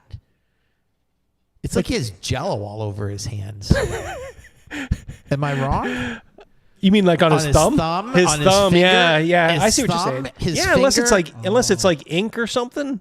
Okay, maybe red he's ink. working hard. All right, never mind. Yeah. He's working hard. I thought he was bleeding on set like Leo. And they just said, let it play. Let it go. Let it go. Yeah, I see what you're saying. Yeah, yeah, it is. It's like almost like a phosphorescent, like pink. It's like Klingon blood or something. Cheeto dust. Astroglide. Oh, good Lord, you guys. Astroglide and Cheeto dust. Oh boy. All of our legendary creatures. We ensured that no matter what pathway the DM takes through that monster using the legendary actions, the monster is going to stay on CR. And I bring this. I interrupt the show too much. I got to be quiet. No, you don't. What are you interrupting? These two morons? Like, yeah, we've already. You guys had a successful run without me, and I come back, and all I do is interrupt. Patrick Demo, 10 buckaroos. Give him something, Crazymouse. Let me find something. That wrong one. Joanne, is that? Wrong one. Hold on. I love knowledge. Hey, Double D! There you go. One of my favorites. Hey, Double D! Patrick Demo, it's the millennial way. Inherit, co-opt, or buy something. Claim it as yours, then grandstand about how much better you do it than the creator you appropriated. Bingo, my friend. Every designer we watch, I swear. Yeah. Yeah, no, it's bang on, brother. Bang on. I had a thought. Deep thoughts. I might even do a video on this. What do you guys think? How much is like kind of the popularity and the zeitgeist of D&D dependent on almost like Hollywood or maybe even like literature? It's like you think back to like when D&D was first ascendant. When was it? Really? I mean, I know it started in the 70s, but let's face it. 81 when, you know, you had the magenta box set. And then, you know, the red set. What's going on in Hollywood then? Conan the Barbarian. Yes. Every conceivable type of like fantasy knockoff movie from Conan, you know, Beastmaster. Yeah, Beastmaster, all that stuff. But it's like it's like fertile ground. Yes. And it's like D&D prospers in that. All right, so what happens? Everything runs its course, right? Yeah. So it kind of ran its course by the end of the 80s. And then, you know, look, we played a lot of second edition, but second edition was not very popular with a lot of folks.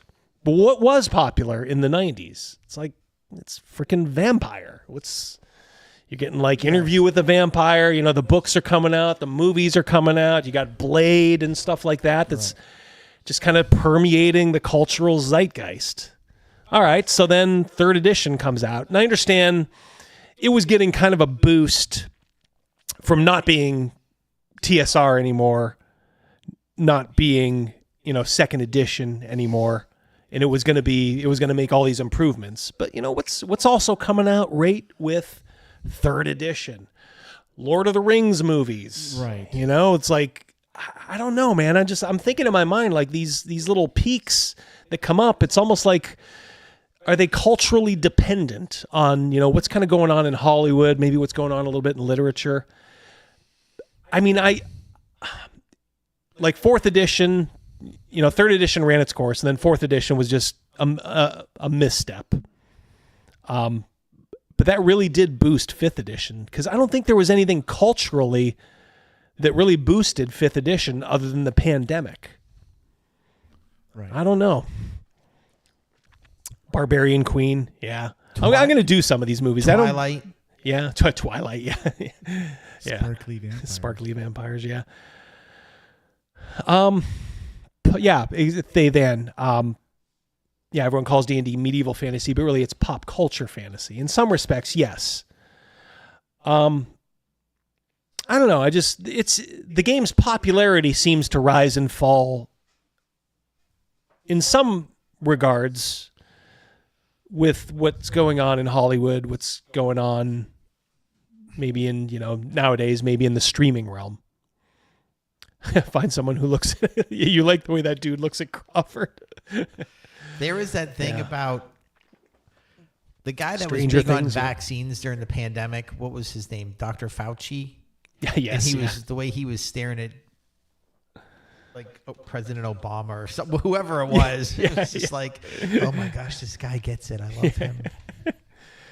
Yeah, Snake O'Shawn and Magnificent Devil pointed out Stranger Things. Yeah, that definitely did help. That's a good boost. And that does kind of go back, you know, maybe right before the popularity. So maybe there is something to what I'm saying. And I don't know. Big Bang Theory. Big Bang Theory, yeah.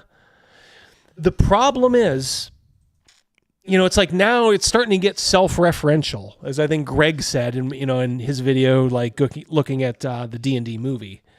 Well, the D&D movie itself it's just, in regards to the game, it's just self-referential. We're not looking at D&D by trying to play, like saying like, oh, let's emulate Conan, let's emulate Barbarian Queens, yes, right. You know, or you know, Deathstalker. Yes. How do we do that? All right, that's how we do it. We'll do it yeah, like this. let's do it, you know, here. Yeah. Or let's do an epic fantasy like Lord of the Rings or something like that, or, you know.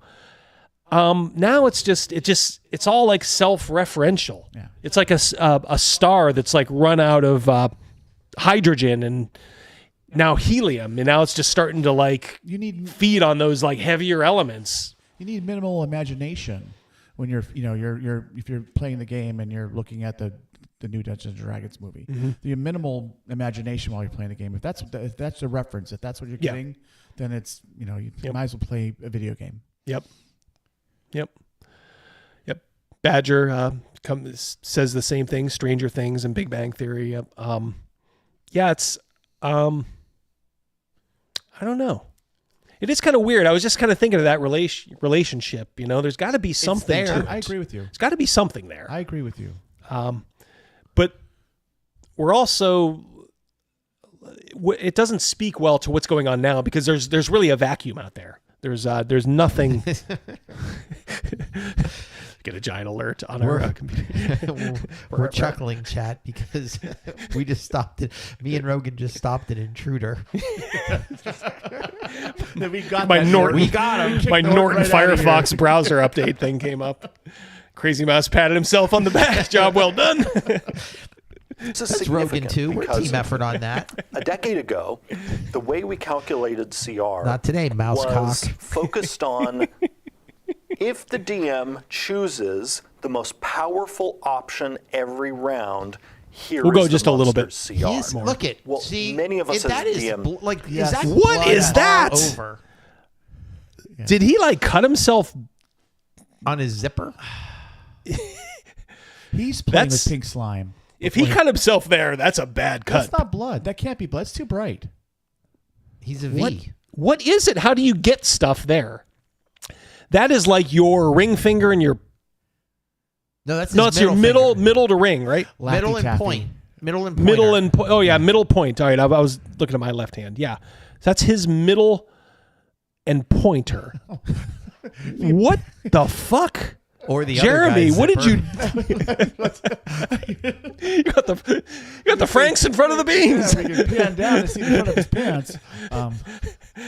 How'd you get your beans above the Frank? How'd you get your beans in front of your Franks? Wow. Whew. Remember says Crafty Matt for $5. Thank you, buddy. Remember the new people who grew up in the lockdown. Yeah, they didn't get to go to their proms or get in-person jobs. This is their fantasy escapism. Yeah. I'm not sure they'd have done much with it anyway, Matt, knowing what, I know. Like I said, my wife's a teacher. She doesn't have a very good opinion of what's coming down the road as far as kids. Looks like, little crude Stop there, it. aid worker. Stop it. Little crude. Could be. That is a nasty ass, like, cut or something. It's a rash. Cut me, Mick. That's like on the webbing of his finger too. So that's one of those things that would never heal properly unless you like immobilize it for like a month. What the? Leave it to Crazymouse, man, finding all this weird stuff. Found that sometimes we don't want to choose the most deadly option every round, but then that also often led to a monster feeling weaker than it should. So a monster with hurt We have feelings. now changed our entire Okay, methodology interesting. so that when the monster, it says it's CR, like for instance for a legendary creature, like it's Madden rating. no matter which sequence of legendary... They're all ugly dragons. Yeah, like that one there. That's just. I'm sorry. That's bad. Is that on a jet engine? Look at those fucking wings. Or like a yeah, spare I see what you're tire? saying there. Yeah, it's like it's almost too circular for like nature doesn't really have circles like that. What is that? That is a fucking bad dragon. I'm sorry. What is that? Is that a miniature dragon? They're all awful. That is fucking terrible. Those aren't wings. Those are gliders. Yeah, they're just their little mini point. I think this is a baby dragon. Like that thing looks tiny then. Like I guess we need to know what that wheel is. Is that a cart? I don't know. But it's also one of those things like if you can't tell, you failed as an artist. Yes, absolutely. This is where the whole context thing, guess what? It bites you in the ass because if you just do swirly, twirly backgrounds and blur it like it's a YouTube thumbnail, people are going to ask these questions. To add to Rogan's underwater theories is ripples right here. Looks like it's breaking the surface of something there. Welcome to What Waterworld. is Yeah, this? It's hugging a car tire, flying squirrel wings. It's on a hubcap. Yep, drag racing tire. Yep, I see it. Yeah, it looks like a slug with wings painted with yellow paint. Yeah. I mean, the arms, the hind legs, if that's a hind leg in there, and the front arm that's just awful. That's not a dragon. These are terrible. I mean, you have to have the. I know dragons aren't real, okay, but you have to convince me that those wings would carry that thing to flight. I tell you what, Todd Lockwood's art of the dragons, his stuff he did. I mean, he did the whole anatomy aspect of it, and they're beautiful. Yes, they were beautiful dragons. Each one was different, but you look at it and you can say, yeah, that one could fly. Mm-hmm. It's because they thought about it instead of just being like, oh, this looks cool. Yeah. I mean, they think it looks cool. It looks like a tapeworm, as Nerdy Ogre says. Her arm right by her ear. Yes. Oh man, there's some doozies in here. I purposely did not, as I usually do, I did not watch ahead. I think I watched up to where maybe they were talking about like putting things in their proper like perspective or, in context. And I said, okay, there's enough here. I'm going to stop. So these are a bit of a revelation to me. The Badger, $2, the newly discovered differently abled dragon. Yeah. Jeff from just hit you up too. Oh, yep. Sorry, I'm taking over. I'm getting a little grabby here with Crazymouse's You're good. job. Jeff from $5 Canadian in 5e. Dragon slaying is a mercy to those poor creatures. Uninspired, blurry lines and colors. Yep. There's really no sense of strength or power to them. No, they're not inspirational at all.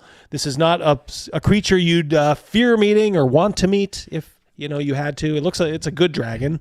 Obviously, a number of these dragons we're seeing has this light inside their mouth, like they're a flashlight. Yeah, I mean, it's not breathing fire, or it's not blasting out, whatever. They're just these flashlight creatures. It's the rule of cool, bro. Yeah. It's the rule of cool. Man, yeah, it's so badass. It's got power. Oh, and AAA batteries. Awful. They should get the guy that does the Micro Machines commercials to talk about this new book. Reactions you pick, that monster is the still guy who going talks to be real on fast. CR, Yeah. which is going to actually have a cumulative. Oh, there you go. Well, it's on a doorway. It's even worse. The dragon's even worse. I feel sorry for that dragon. I mean, is that like train tracks there? If you look from the left-hand side, way up on the top, and it curls down and turns golden. That's the end of its tail, wrapping all the way down. Then you don't see it. No, my it goes all the way like that's like, and it's gonna fly with those wee little wings, those glider wings. You're right. That's part of its tail. Yeah. Oh my God. Like the thickness of the tail right there does not track. No. That tail is still as thick as its neck. Now, if that was a water dragon, on the other hand, Troy Williams said the exact same thing. It's underwater, yeah. Right. It's their art is so trash and garbage. Everything looks so muddy, like it is underwater. Patrick, just sticky R for 1 month. See, we're getting some of these. Some of these are coming through. I'm not sure what's going on with others. Yeah. If you're getting robbed of these, though, just put that it's a like a member chat, and we'll read it. Yep. Hey, Double D. My dragon art in that copy of Elemental Conflux you have. Would you say mine is better despite being stylized and cartoonish? I would. 100%. I'm trying to think back. I would have to see it again. I'm gonna take a flyer and say you are correct, Patrick, because you're a very smart guy. I'll bust it out and see. Yeah. Because I can't remember offhand, but it's got to be better than this. This is awful. It's got no hind legs. I think they're trying to say that little ripple behind is part of its wing. I think that this might be a leg right here. Yeah, that's what I'm saying. Yeah. It's a tiny, like listen, that dragon's not going to stand up with a tail that long on hind legs like that. It's going to need some Tyrannosaurus Rex legs. Yeah. Yep. Stubby little legs, a tail that just is like a big flat, like unvaried thing right until you get to the very end. It's thicker than its fucking neck. My son has a skink, and it's really big. Your fate is now on the line, says Cal. Yes, go ahead. He's got a skink. It's really big, and it's got these wee little legs. This is just a flowery version of it. It is. Yeah. It's a skink. It's got wee little legs. Yep. going into its wheelchair. So it's fine. It's fine. Yeah, I mean, I guess that's a portal, whatever. It's got little steps going up to it. Yeah, steps or railroad tracks. Effect of making these monsters. Oh, and we see that. It's like that's the worst. The more the. Oh, good Lord! There's. Seem more terrifying. See, like the little wizard there. It's not terrifying, dude. Not inspirational at all. It's poorly composed. Even you can still kind of see, you know, what the image is, and it's complete. It's not. It's goofy. It's goofy. Because there will not be those drop-offs that people had before of, well, I chose this option and wow, that monster felt way weaker, whereas the other DM never chose that option, they chose the other one and the monster felt much stronger. We've made it so that it is much easier for the DM to find their way through the stat block of an ancient dragon or the blob of annihilation dragon, or the colossus or, you know, one of the other high CR creatures in this book, and keep that monster terrifying in a way that is appropriate for its challenge rating. This also isn't just under the hood. Like, this is something that we... I'm sorry, but like these guys have never changed a spark plug before in their life. No. Don't say under the hood because you don't know what you don't know an air filter from a. You've not earned that right. Don't you dare say under the hood ever again. It's like second or third time I've heard that. You can't change your oil. Discuss with the new introduction to the book. We lay this out and we present to DMs, hey, if you see these abilities, prioritize them. These are things you should be focused on. This is things you can do at your table. Who play tested these books, like before they went to publishing? You know what I'm saying? It was probably Jeremy was probably the DM. You know, we see how that worked out. Rosie from housekeeping sat in. Played I think bit. they did have packets for the general public, but still, I mean. And who would disagree with like, oh no, that's a great idea. Yeah. Do I keep my job? Did I say the right thing? I heard Jeremy can be a little prickly in person. Just a little birdie told me. Just a little prickly. I bet you he is really full of himself. Yeah. I heard Chris Perkins actually, in some respects, was better in that regard. Like a lot more, like willing to help people. Let's just say, Jeremy was a little bit more like, you know, let's just say erudite. To make sure that these monsters are living up to the incredible threats they can present. It's got to be underwater, right? Yeah, because that. I mean, it's. I mean, yeah, because there's some fish right there. Yeah. Okay. All this right. is underwater. So this is. It's not much different than some of the other things we've seen. But like that mop of hair looks like a big boy band or something. What is going on with that hair? Looks like Tiny Tim. Roberto. That man was an ugly man. He's gonna tiptoe through the underwater tulips. What? Like there's something. I see what they're trying to do. I mean, I guess what is that, like seaweed or netting or something? I don't know what the fuck that is, but It it's barnacles just, on its right arm there. just why would you put it on where it looks like a teenage boy who, you know, hasn't had a haircut for like 9 months, and mom is like begging him, get that haircut, son. Oh, he's just going through a phase. yeah. It's this very gay phase, I guess. Jeez. Introduction has a section that the 2014 Monster Manual didn't have, which is advice. Looks like someone flushed Kurt Cobain. An aid worker loading water. I don't know if I've seen you before, unless you're another one of these guys who changed their name and as part of their New Year's resolution. You've gotten some good ones in. I'll say that. It's on running a monster. Yes. And He usually it walks lurks. you through those pieces. Well, welcome of, aboard. Like, if you're, Stop lurking. As a DM, you're stumped on Get busy what living the or get monster busy should do. dying. We put in, always look for the following abilities and prioritize using them if your goal is bringing the hurt. Now, of course, in some scenarios, the monsters Can't get over all that blood and so or DMs jello still have the all over freedom his hands. to have a monster be far less threatening, but we've also wanted to make it far Jeremy, easier when you watch this for a video DM and to you comment bring on it, the please tell us thrills your and hand the is terror okay. Yeah, when we're that's concerned. appropriate for their campaign. Kurt It's hard to Trollbane. choose from this much art because there's I mean, it's all new art. It's weird. The monsters I'd probably. Oh boy, we got it. They're all black. All right. There's not a lot of There's nothing pops. There's not a lot of detail. Yeah, it's just everything's brown. Everything's just in this case, the background is actually better than what's going on in the foreground. I mean, big surprise. What'd that camel ever do to you? Yeah, I have to say seriously. There's a serious lack of big boobs here.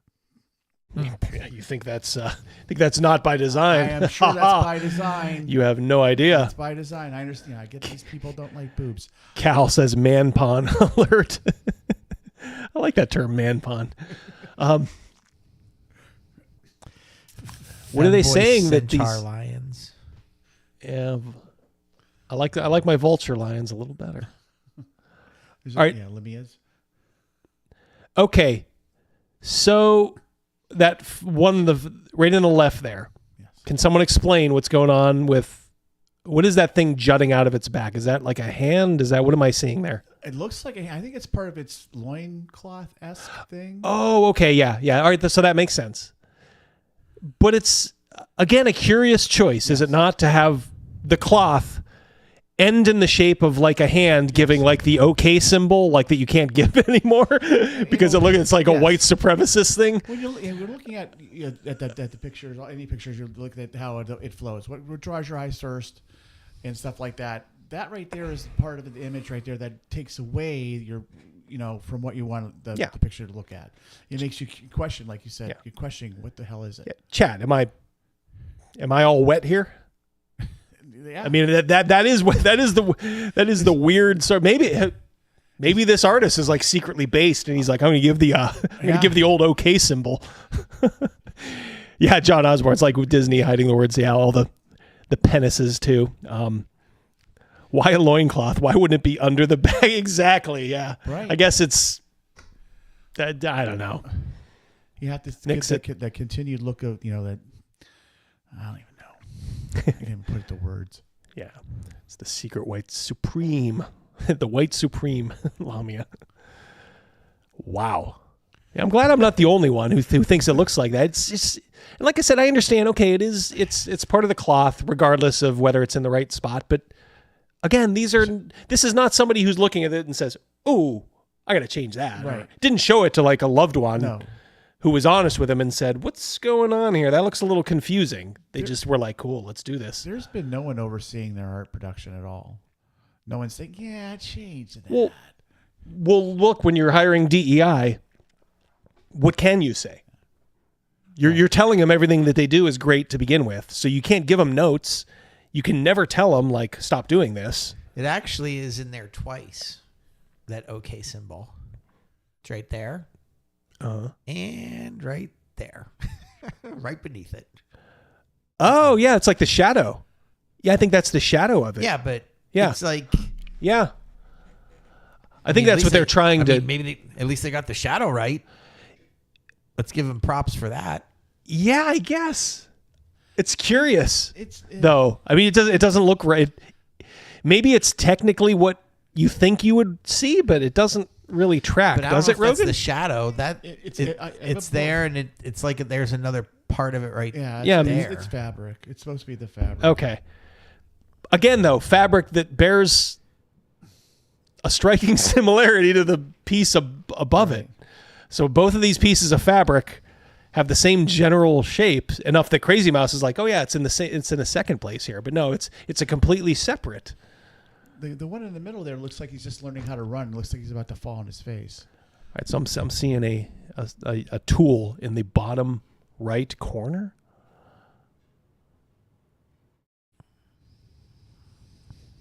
Where? I mean,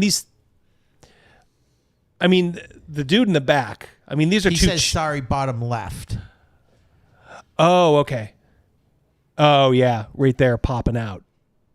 Yeah, what is? I don't know what that is. This? Yeah, the whole thing. Like, what is it attached to there? What like is that? Ear of a camel. Yeah, what is that? Oh, yeah, it is. Okay, it has the same fucking value as the bottom of its legs. Yes, doesn't it? You can't distinguish. There's no differentiation. It has the same value. Toxic pos. Oh, thank you, Corona Soul, for $5. Yeah, Double D we describe as part of what's called toxic positivity. Yes. Yeah, because of who you think is the producer of it, you will say nothing. So you allow stuff like this to come out. It's like every time, it's like the more you look at it, and it's like, I know we're nitpicking, and I know it makes great fodder for a show like this, but fuck. You told me like, oh, that's a camel there. That's a camel's ear. I'd have been like, what do you mean? Like, they're so afraid to differentiate things and use different color values. I slaughtered them all like camels. I didn't gravitate towards before. Oh, there we go. Should have just pulled out. And they got, what is that, a barrier or a tiefling or something there riding that? Oh, he's on the ground. He's like, it's stomped. But now I do. I don't know what. Dude, like the marrow is terrifying. That art is just horrific. That is. Did he just say that art is horrific? Terrific? Terrific, horrific. Todd, I thought you were speaking for us there, Todd. I guess that's okay. That's all right. It's dynamic. The scariest merman I've ever seen. Really, I know it's not merman. But no, there's just a lot of examples of monsters maybe I wasn't inspired to use, where the art is now inspiring me. I would love to hear you talk about that a little bit. I mean, a lot of it feels like someone took a photo in the middle of the movie scene of what happened. And that's very intentional. Yeah. Like throughout the. All I can say is at least it's colorful. Can you imagine 40 to 400 of those things? Were they like little mag men? Is that what those are? Fire goblins? Yeah. Is that a new thing? Yeah. Of course, there's some poor black chick crying there like the Native American on the highway. Why do you? Their head exploded on the one. Yep. Why are your heads exploding? You make me cry. A single tear. Course of ordering art for the Monster Manual, we wanted to make sure that you were getting experiences that you can only get from Dungeons and Dragons. So many of the monsters that are in the Monster Manual come from mythology. You've seen them at this point. Oof. That's a noni? Yeah, boy, those eyes are something else. I dated her. That looks like Skeeter's girlfriend. It does, man. Those things just look right through you. Witness. Yeah, I mean, for once, I'll say at least it's they're engendering maybe the reaction they wanted. That is really creepy. I do like this one. Yeah, I could see liking this one. What's up with the 6-pack of abs? My goodness gracious. The eye is so it's almost too much, right? Scary, I mean, it's a little bit like over the top almost. Scary and what was that thing and that they put in? It was maybe 8 years ago or so, and it was a character that made little kids do crazy things like drink bleach. Slender Man? No, like Momo. Oh, yes. yeah, Momo, yeah, that really, yeah, with the weird eyes. I know exactly what you're saying. Yeah, Momo. Wow. Yeah. Double zeros, baby. Oof. I mean, it's not bad. I mean, it's bold. I'll give it that. It's just the eyes are they're just a little too much. I'd be like, how does this thing blink? I mean, does it just walk around like that? Since fantasy media is so pervasive, you've seen these monsters before. We're not surprised. Oh, boy. There's your hill giants. White trash. And who's taking the brunt of it? There's one brother in there, the rest are white people. That's right. What if the brother's helping him? Mm-hmm. Why is the cow just as big as the chicken? It's a good one. Yeah. Perspective-wise, I kind of get the impression. Yeah, that the guy on the person on the right-hand side there is closer. Yeah. Surprising you with, and this monster's called an ogre. Yeah. Like. They think that we're all stupid. This is what they think of you. The people that are playing the game now they're not. Some of them are stupid, but I don't think most of them are stupid. We're not stupid, dude. Yeah, going back to that one, Marty Feldman Yes. eyes. Yep. Abby Normal. You've got ogres, but Crazymouse, remind me. I'll clip that. That'll be. I'll put that on. I'm going to put that on your board. Yeah. You got ogres. Gonna write that down, Chad. Hold on. Put the time down so it's easy to find. Yeah. So video 6. We're at. Oh God, 11:46. Yeah, we're gonna have to stop this soon. Well, what time? Like it's at 11:46. Oh, right there, yeah, right there, buddy. 11:53. Yep. 11:50. You got ogres. You got see something now with like what does the monster actually do, and what does it do that's exciting in a D&D context? So, for example, yeah, just it's a little. I like that they. Whoop. You've got ogres. Thank you, but hold on. I gotta boogers. I gotta find my spot here again. I want to. Just past it. Yep. All right, let's. Ogre. Yeah. Like you've got ogres. Stop it.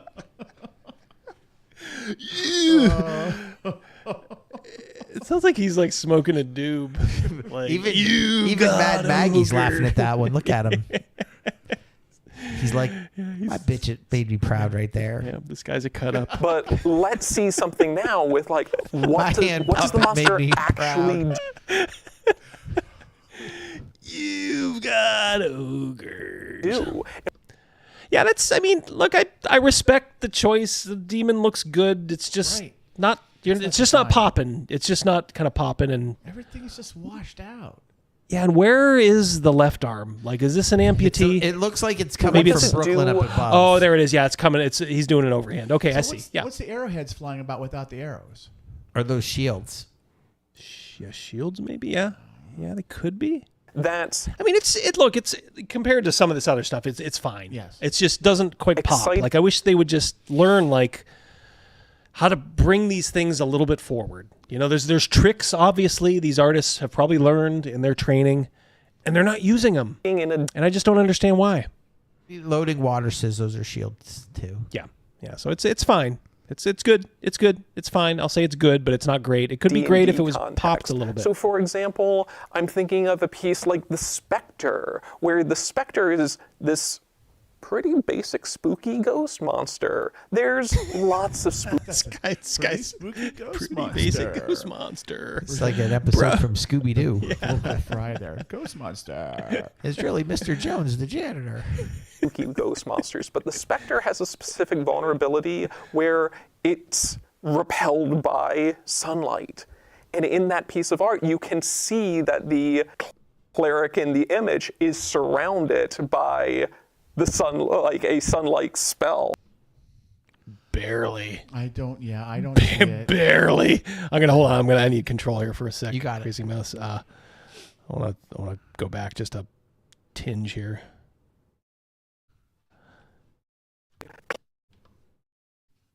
Like, what? Where are you seeing he's surrounded by sunlight? I mean, he's a little bit brighter, but that's offset by the fact that the specters, for a change, are actually they look like they should. Yeah.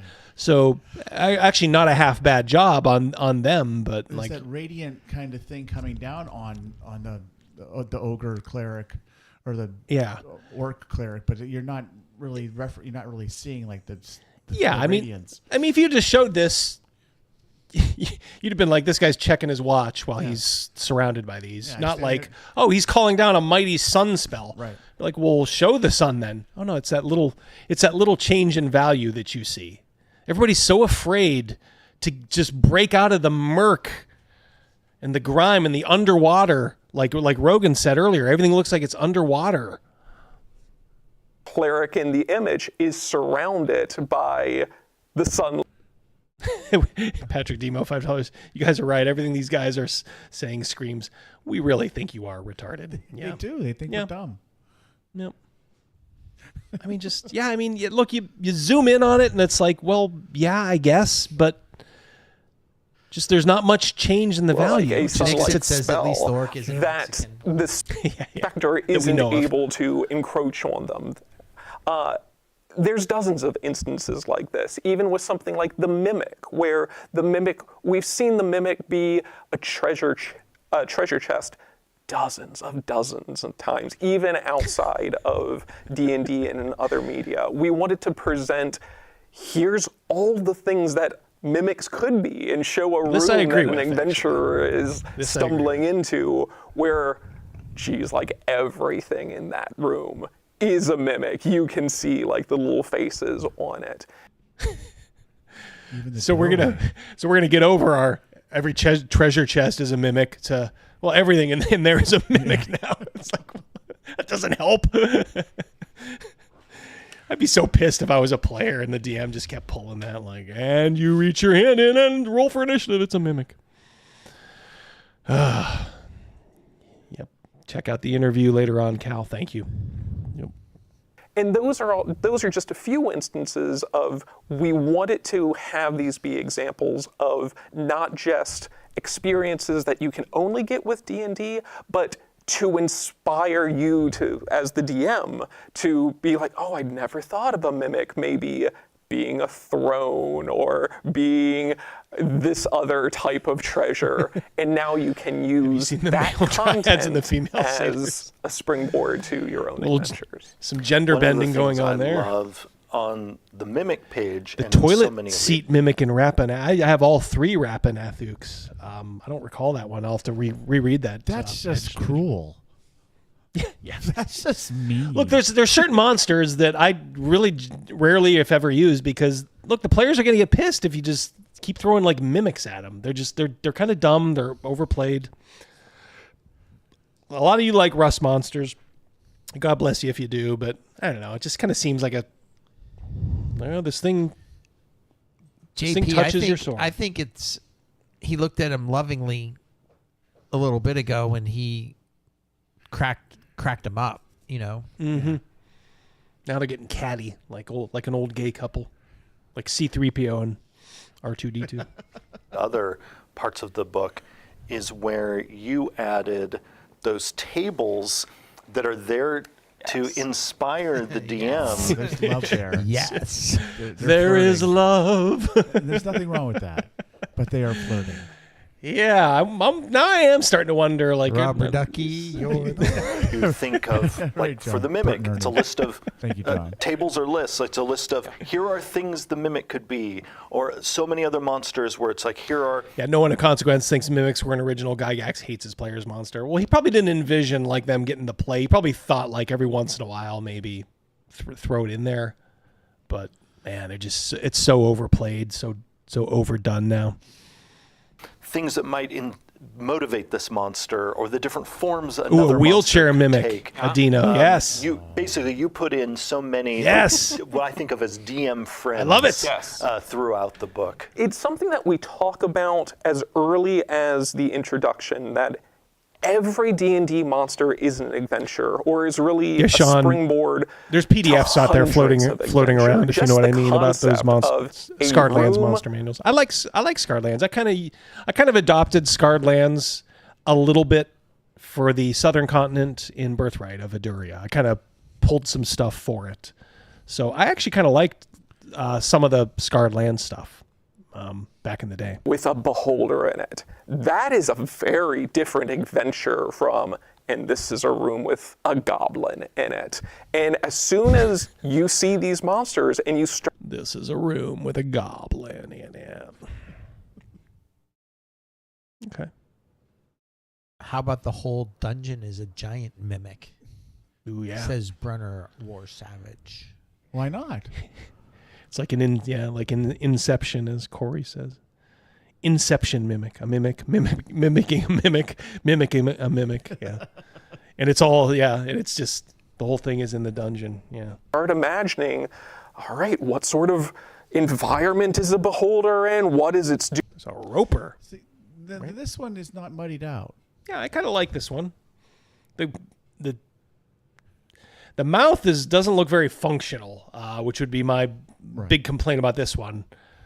I understand the need for maybe a second row of teeth, like in a shark. I'm not sure why teeth are just growing just for no particular reason in like 5 rows. Too. Well, I mean, teeth grow in an odd shape in the beginning of your introduction. I'll tell you that. Dump the chump. It's true. Yes. Yeah. It's a landslide, son. He's got a tooth that just keeps growing. Yeah, he had a big snaggle tooth. Yeah. I did notice it when I was interviewing him. It's a landslide. I just wanted to keep him on point because he kept invading my space. Like, all right, let's back off here. Yeah, I mean, I like conception. It's just the mouth is a little. Its philosophies? What's like? I don't like. How does it? When they presented this art the first time, did he hand it back? Did he slide it back to him? More teeth. Yeah, yeah, like the more cowbell. Yeah, gotta have more teeth. The DEI person who was a former dentist.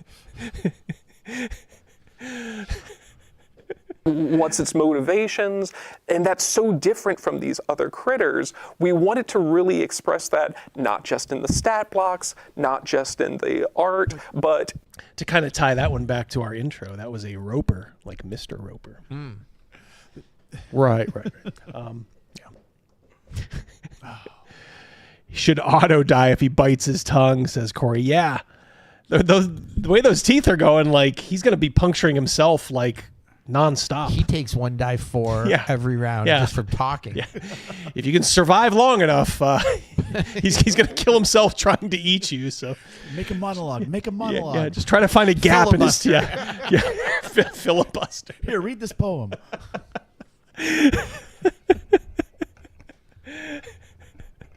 in the narrative text with here's an exploration of what it could do, but you'll see Excuse me, Mr. Roper, how exactly are you going to kill like us? Jeremy Can mentioned, you give me a detailed explanation? lists of here's things that Mimic The could turn ropiest into, Roper. or for like a group of monsters like the Performers, they where just you woke get several Todd performer Nugent stat blocks. Nugent Here's up. the different types The way of that he just shook his head yes. I think he was nodding off.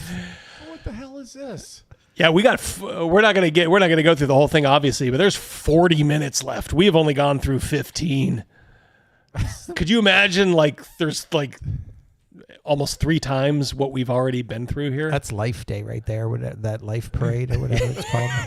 it's Tiefling Pride Day, maybe. What is up with that top hat?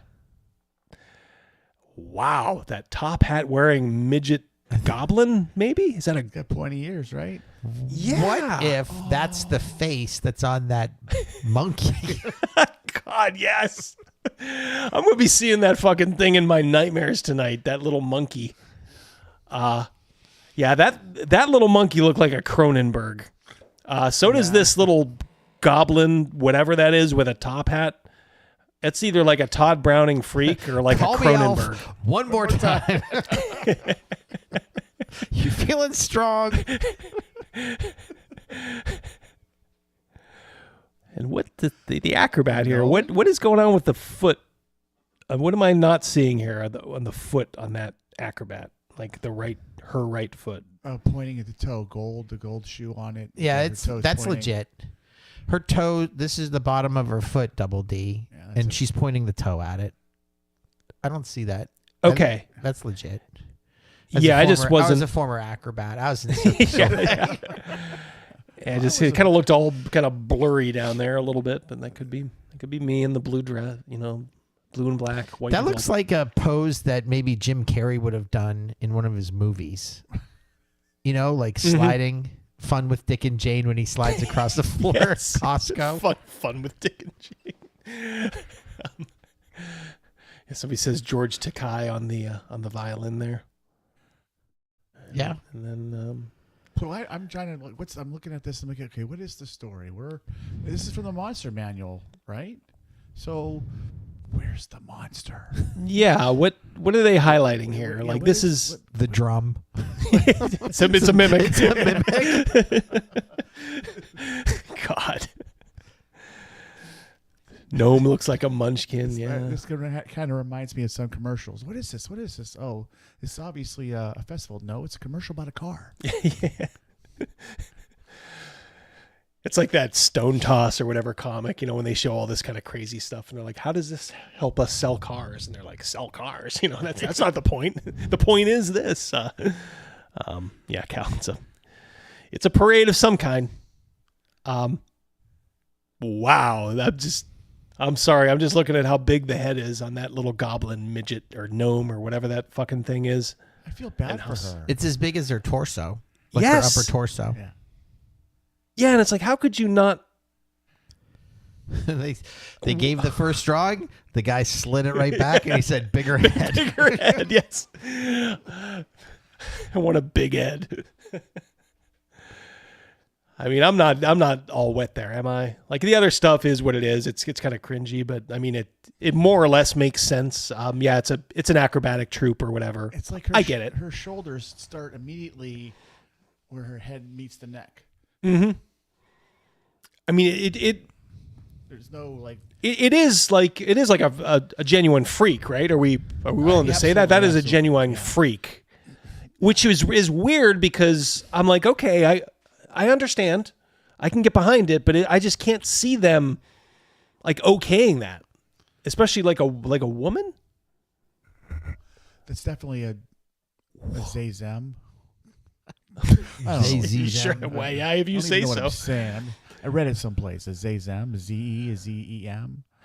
I mean, I guess they're keeping it all, like everything else is in perspective because the hat looks kind of like proportional to like her arms all that. I have to say this though. I'm focusing on the giant person whose body is twisting to its left. Its left leg is reaching out, and its right leg is in the place where it should never be. Oh yeah. Am I looking at that the wrong way? The purple and orange guy? The tall one with the green guy, the blue guy. Yeah. At first I thought the right hand might be jacked. I think that's okay. I think it's just kind of twisted outward. Yeah, there's maybe a little there. That's maybe kind of borders on maybe like us nitpicking a little bit. I get it. I understand it. Whoever said like, what is it doing in a monster manual? Yes. Yeah, absolutely. Jim Carrey looks like Anne Hesh. Right? Like in the face? Yeah. A little bit. For me, I can't get over the midget woman that you might encounter. Just things to show some of that versatility and to express to DMs. We're getting a little bit more this here. monster Yeah, I don't know. It's just an acrobat. Whatever. Isn't one monster. This monster isn't one adventure. AI art, says Narufa. All right, hold on. We got something here. We may have something. Imagination, that sort of world building, and doing the things with them. Yeah, maybe I missed it. All right. AI art. Look at the foot in the bottom.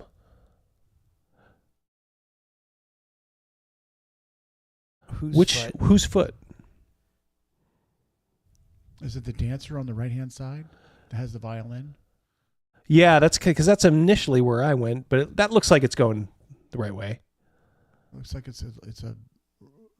Yeah, that looks okay. The one with the pink and blue pants. Girl, bottom right. Like that foot? Are we back to where I am? Yeah. I think the foot is fine. I can't differentiate it. In other words, here, do you see where do you see where I'm pointing here? Mm-hmm. Crazymouse. I know you guys can't see this. Yeah. What is that little flame pink? What is that? That looks like part of the dragon creature's robe. Mm-hmm. Oh, like okay. This shawl. Yeah. Okay. I see that. And her foot is right there. That Okay. is the gold. That's the gold toe. Yeah, because of her shoe. Yeah. Gold toe. Okay. So it's kind of okay. Because like the ballerina ballerina gold one shoe. as well. Yeah. Okay. All right. We got Oh yes. Julio. This monster isn't. Thank you so much, Julio, for your donation. Give him a little something. Pays that man his money or something. Let me find something. Pay that man his money. Thank you, Julio. Thank you. Me and Julio down by the schoolyard. One monster. This monster isn't one adventure. This monster is a whole spectrum of adventures and really anything that you can imagine. So they're all springboards to encourage that sort of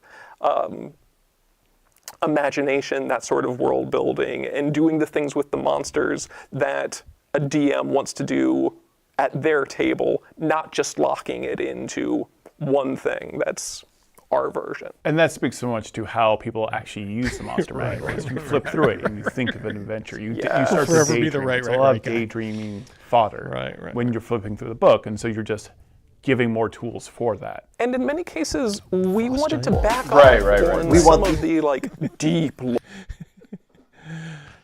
It's a couple frost giants there. It's not bad. Not bad. Not bad. Or elements. Right. We don't Doesn't want pop. DMs to again. Just bring them forward a hair. We're just begging you. I want to like this. I kind of like it. I want to really like it. But just do something. We almost got killed by a bunch of frost giants.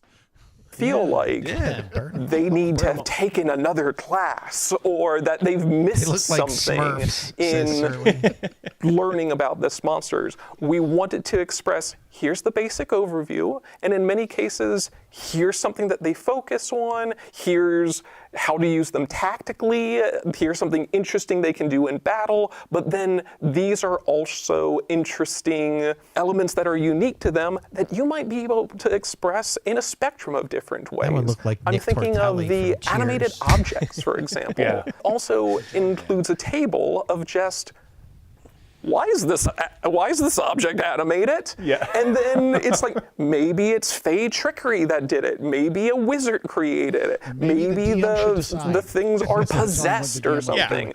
Every one of those possibilities, that's a completely different story. The story that is the sword is possessed and the sword is being manipulated by a mischievous sprite, completely different adventure. And you mentioned before, These guys they must be a real doozy around the halls of wizards. They make and drink their own Kool-Aid. Yeah. Oof. Got a series of humanoids. We've always, wanted to be able to well, what are the stats of a bandit? That looks like the girl in our campaign, Raquel Welch. Oh yeah, Aurora. Oh yeah. A little bit. She's got a little bit more Indiana Jones-ish. Yeah, at least she's white. I love the dreamy guy beside her. That they all Milli look, Vanilli? Yeah, they all look so handsome. Robert Fab. They have that pointy ears, and their hair is just amazing. Girl, it's true. He's got both silk and leather. And this girl, Molly Ringwald's like feeling him. Orcish Molly Ringwald. But it's my 16th birthday. Girl, you know it. JJM director said it too. Is that Rob or Fab? Yep. What are the stats of a standard That is Molly Ringwald. druid? And now we have that in this. You got more there. What is that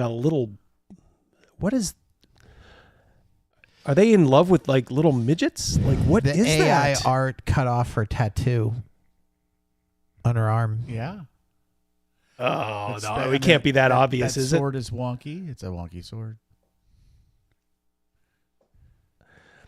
I think I know what they do. I think this is AI generated, and I think they convince themselves that it's their creation.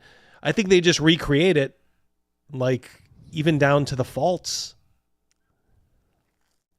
Right? Doesn't it just look like her tattoo's cut off? It does. It does.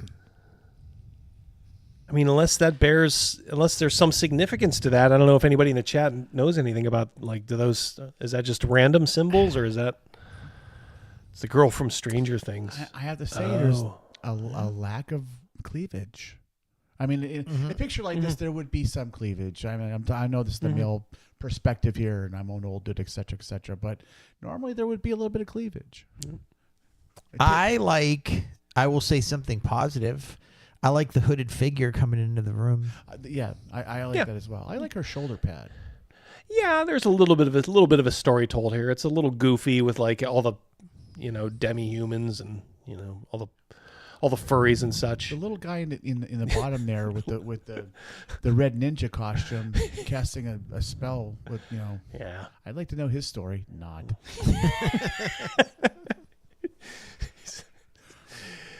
Yeah. Is it Solomon Grundy over on the right? Like his Yeah. friend? Yeah, Solomon Yeah. Monday, born on a Monday.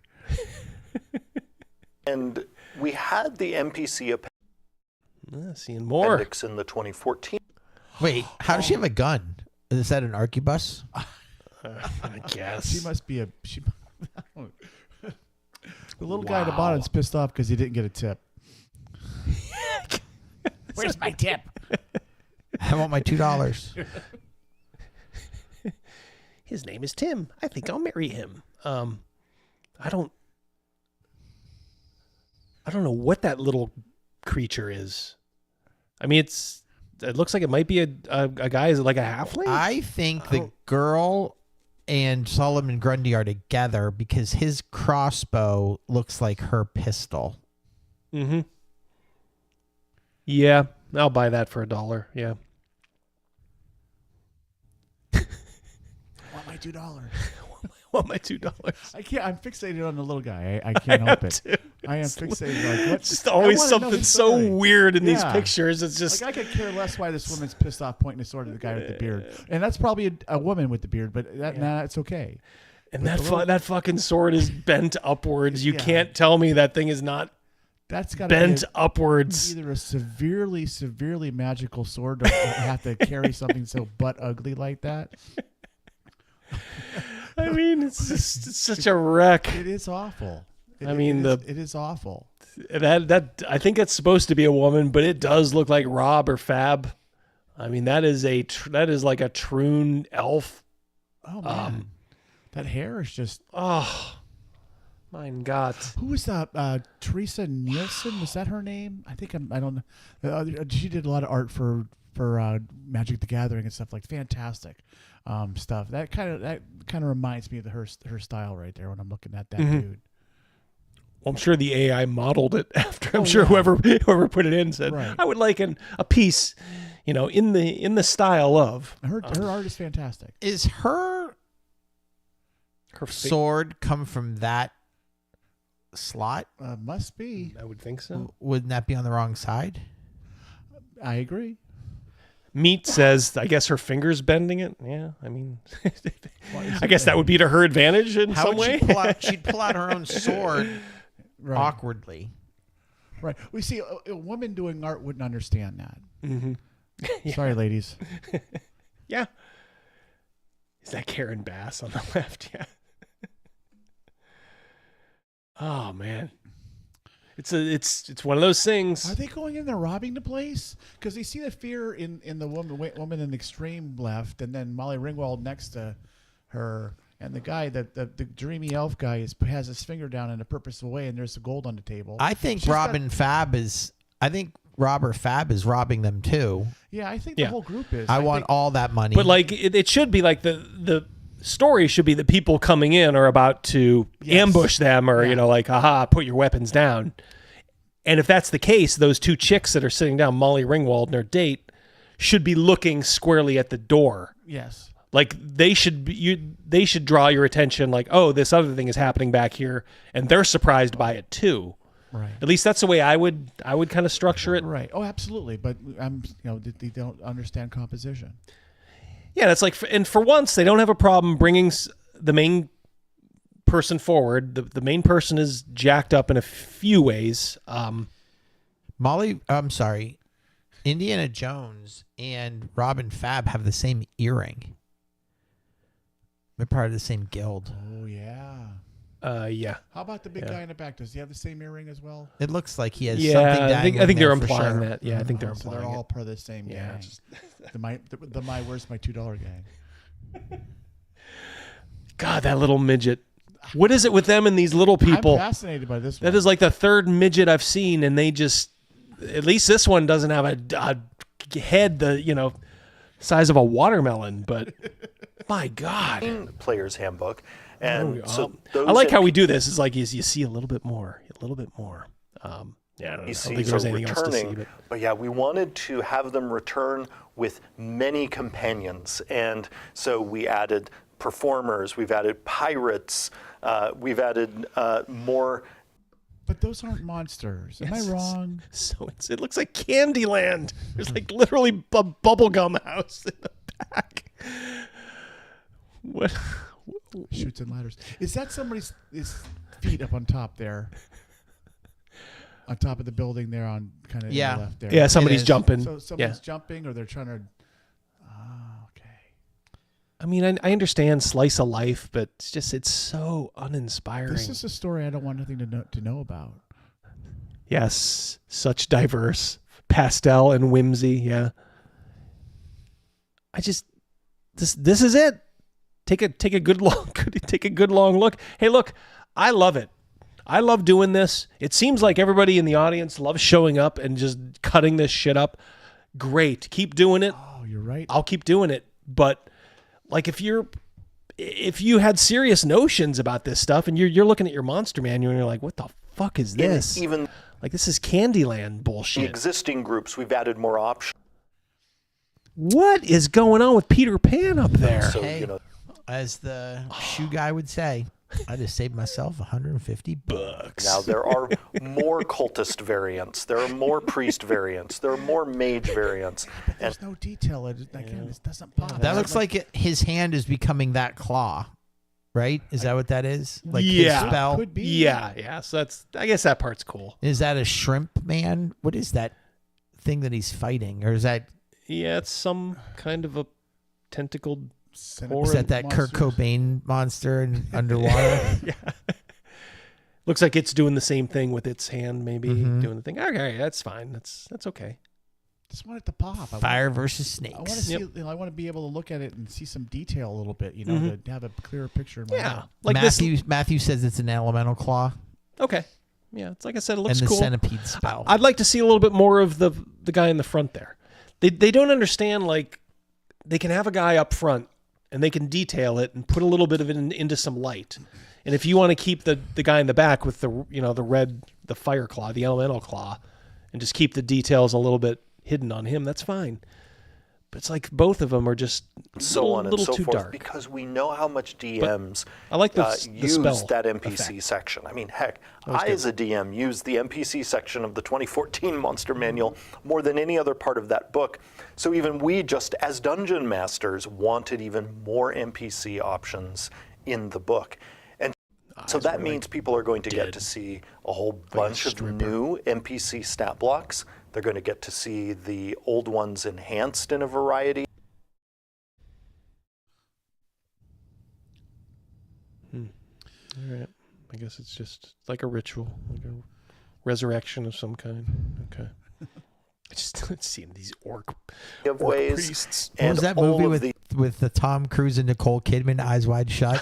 That's what that was. The rose. The scene from Eyes Wide Shut.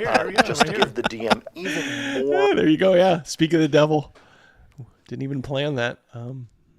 I watched ahead. I look at her. I look at her and I see mystery. Fuck. Hey, they're white. That's it. These days, it's like, hey, they're white. Isn't that great? Right. Let's take what you can get. Let's applaud. Yeah, 'cause you're just so used to the furries and the people of color, and it's like, let's reel it back there. Do we see this? Pre-built material to incorporate into adventures and campaigns of their own creation. So you talked about mechanics for high level. Were there some instances at lower level monsters and mid level monsters that not for really nothing, stuck out to Double you? D. One of our goals throughout this interview has is been, 50 minutes, right? Let's make everything. That's edited. God, yeah, they actually. We got 9 hours of as much as we footage. can. This is make the sure best the that they can pull numbers together. are the best they can be to deliver the play experience people expect for each particular month. A lot of dark, squiggly, and sharp things. And also see where we can incorporate halfling some being new brutalized. surprises. It's actually not so too bad. you're going to see, particularly at very low CR, often the main change will be like a number got adjusted slightly, or there's a new ability that replaces an old ability.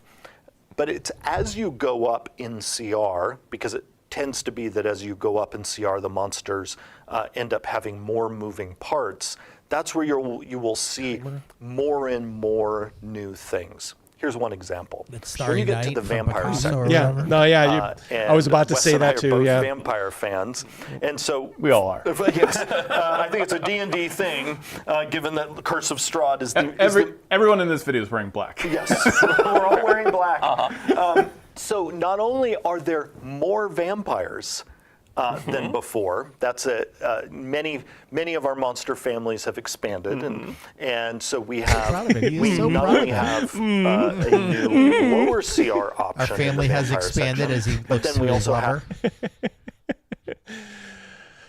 Member of our polycule.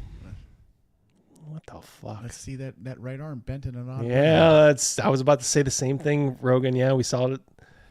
How? Like what? Like an arm does not bend like that. Like, I mean, I know it can bend like that, but nobody would do that. It doesn't want to. Yeah, it doesn't want to do that. It doesn't want to bend like it's like it needs like he needs to be holding something and like forcing it. Mercurius. My T-score is going down listening to this. Yeah. Oof. We'll do one more piece maybe. But at least Nerdy Ogre's out. Have a good one. Yeah, I don't blame you. Have a good one. At least the fangs on the woman, if it's a woman, are they're I can distinguish those as fangs and not like mouth piercings. Or anything like that. Yeah, those are genuine vampires. She looks okay. Oh yeah. I don't mind her. Again, nothing in the testicular area. But this little they could though. Those might be matted down with her armor. I mean, theoretically, yes, but because given you see a little lady lump. Yeah, but given what we know about them, yeah, I mean, those are probably they A's. They don't like to show that. I mean, nope. But I don't know what's with Cabana Boy here. I don't. Him and his.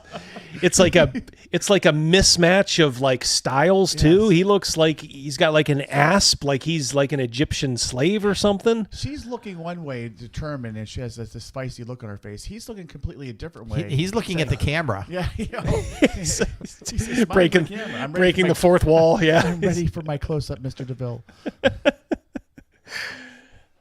Fuck. Draw AC Slater from memory and put it in there. Like that's what that is. The Cabana Boy is cross-eyed. Cross-eyed, yeah. I think so. Have a new higher CR option and what is going on with that fucking arm? Another new option. What is that? AI. Holy yes, the shit! Skull does have ears and a furry tail. I'm sorry. Like, I mean, I'm always kind of like, as far as the AI goes, I'm like, it can't be that obvious. It can't be. You know, maybe they're playing a little bit loose. They're taking inspiration. Oh my but God. Holy shit. Asterion, $5. How'd they manage to make a female vampire knight look bad? I agree. The one I made is better. Yeah. Her face is okay. I think the face works. A little bit there. Again, a little bit more contrast with the background would help. Not thrilled about the armor or about this like the sexiness in general. Looking at the armor, the design on the armor, whatever that is, a swirly thingy. It is, you know, is it a dragon? What is it? Is it a bat? I mean, there should be a purpose. There should be a design you could recognize as something, you know. But Yeah. AI doesn't know that. Right. I almost want to call Daughter D down just to confirm that fucking arm is busted. In between. So, oh yes, we have. What the fuck? Like his arm, like his shoulder would be out of its socket trying to like. He's got a. Looks like he's having a back arch action going on. I think 3 brand new vampires, but then the 2 we had before. Is that some sort of sex device? Don't know. A helmet. Don't with know. like Don't want to know. Yeah. Vampire princess. Ain't gonna be no rematch. Oof. Go ahead. You can hit a Asterion there. $5. Asterion, the armor is a bad knockoff of a Warhammer. Ooh, Blood Dragon's armor. Yeah, look it up. Okay. Yeah, I kind of know what you're talking about. I'll have to refresh my memory. But It's for his harmonica. It says meat. For the vampire spawn and the vampire itself have also been enhanced. And people will probably first experience this facing the vampire spawn. Because the vampire spawn in our adventures is typically the type of vampire people experience earliest in their adventuring careers and usually experience them in larger numbers than, say, a full-fledged vampire. And what people will see right away is some familiar things and how a vampire spawn works. But I love having this experience recently at 2 different conventions where I ran the new vampire spawn. Overkill. And is on the break vampire from spawn, work. as the Missing a banger, characters Joe. were fighting, suddenly just slipped away out of melee without provoking opportunity attacks, and while still having the whole rest of their turn. He just has such admiration. I know. He's like, that's my man. It's awesome. Again, this is just romance in action. There goes my And hero. the players at my tables who fought Vampire Spawn over the last 10 He years is in 5th drinking edition him were like, in. wait, what did it just do? And that is one of the new abilities that the Vampire that's his Spawn safe have, word, and you will vampire. see a He's just variant smiling. of it in most of the vampires. And Dual that was use. part of us really wanting to enhance the No, it's fact true not to. that vampires are extremely difficult to pin down. They are, they have this deathless agility. Part of their whole shtick of what makes them terrifying is they're very difficult to defeat. And so we wanted to take this element and add it into the vampires. They don't all do it the same way. The vampire spawn might just be able to disengage easily. But one of the other newer vampires is able to actually fly around in the middle of battle without turning into a bat. All right, maybe we can save. Maybe we can save some of this. I'm getting tired of it. I'll see where we're at. 22 minutes. We have 32 left. No way we could do all that. No way. We can't do that and give it the proper. We can't sell their books for them. Their art does it itself. Yeah, that's right. Yeah, look at a couple things here. Hold on 1 second. Just need a couple of palette cleansers here.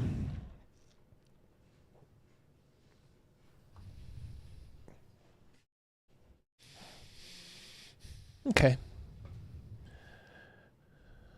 Do you guys see this? Now, this is old, but for some reason it popped up. Looking for a book to help resist Trump? Try this gay immigrant Muslim furry romance. No, thank you. All right, so this is Slate. Slate is a legit outfit. How can literature resist Islamophobia? One writer answers, gay, Muslim, furry romance. Wow. Why? I don't know. I know that people can make things that shouldn't be made, but why? I don't know. I don't know. There's your dress. Yeah, White. I had it up. That looks different. Oh, it looks different to you now. Yeah, Yes. just like with me. It's white and gold right now. Yes. And it's still blue and black to me. Really? Yeah. And trust me, I was the same way. Like, how could it not be? It was white and gold to me. Like, It plain does as look day. white and gold to me right now. From the fires out in California, if you want California summed up in one little 7-second video, here you go.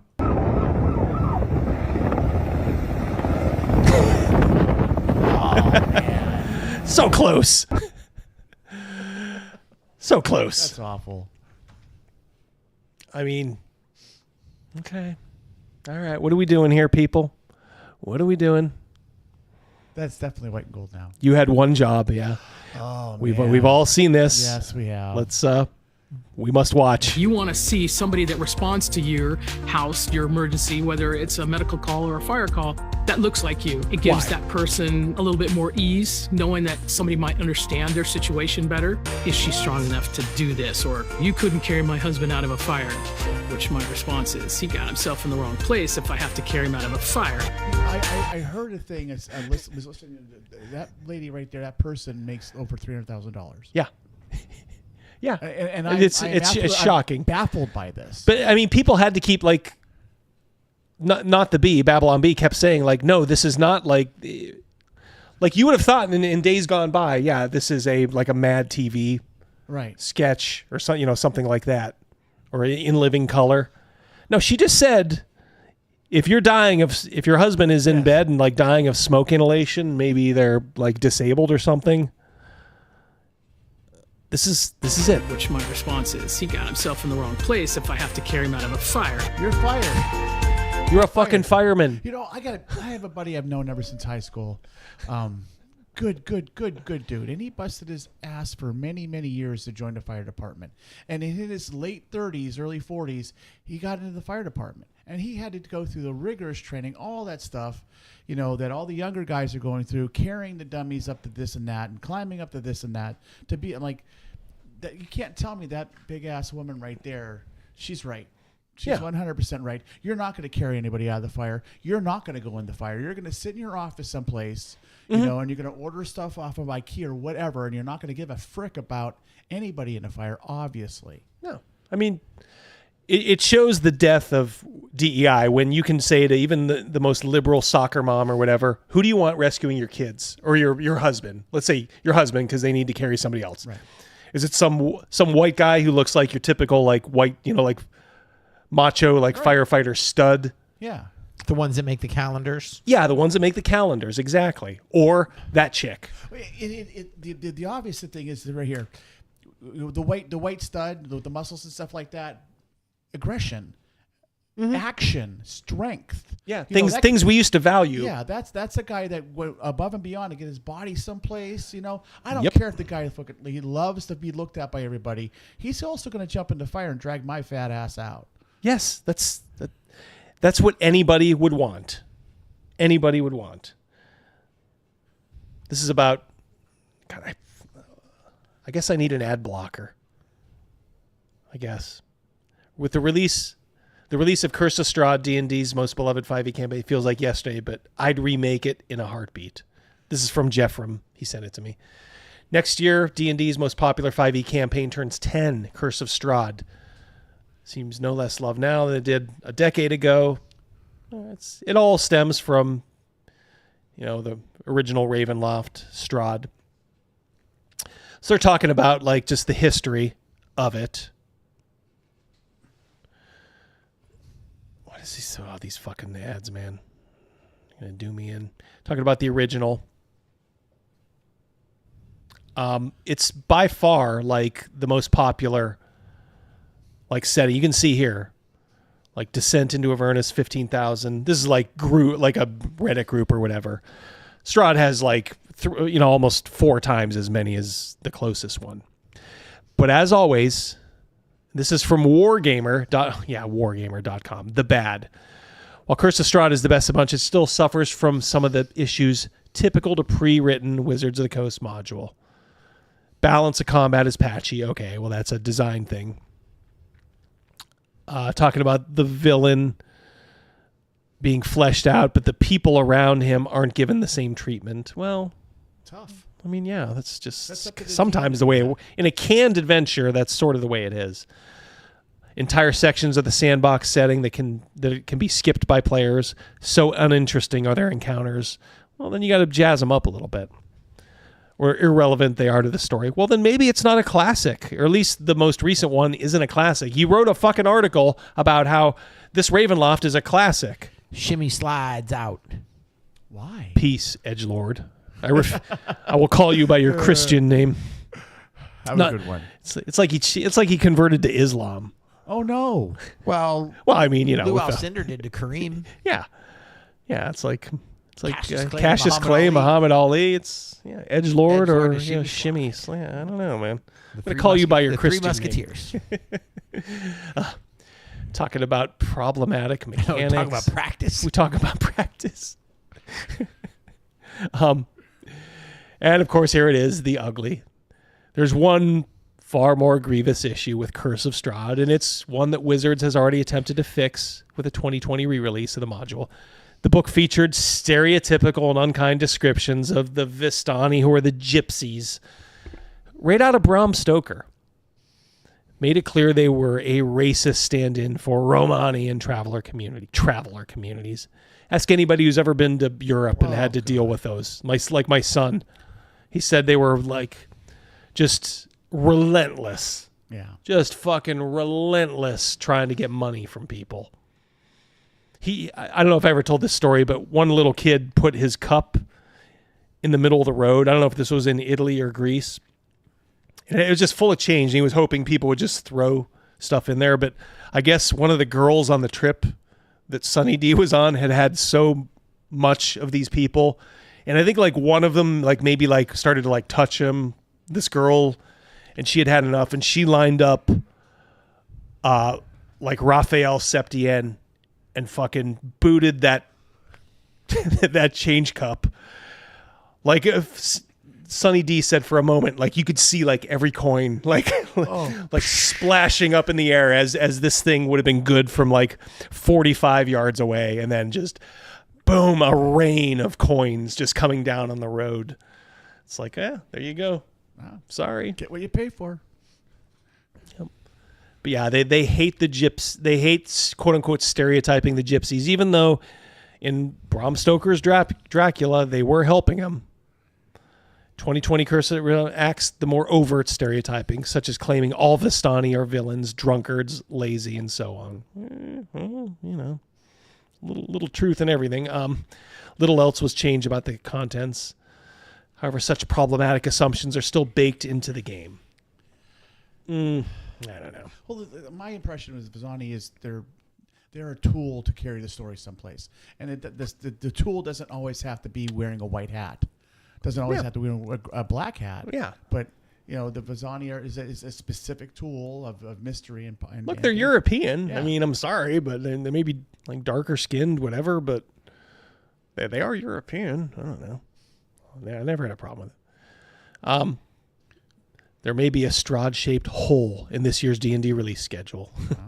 There's nothing to stop you from playing Ravenloft's current Disco iteration. says...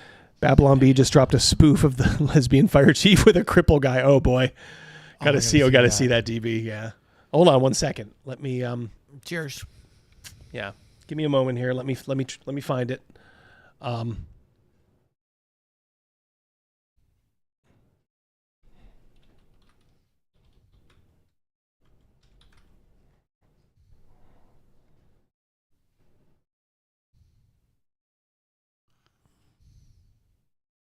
Oh, here we go. All right, I think I got it.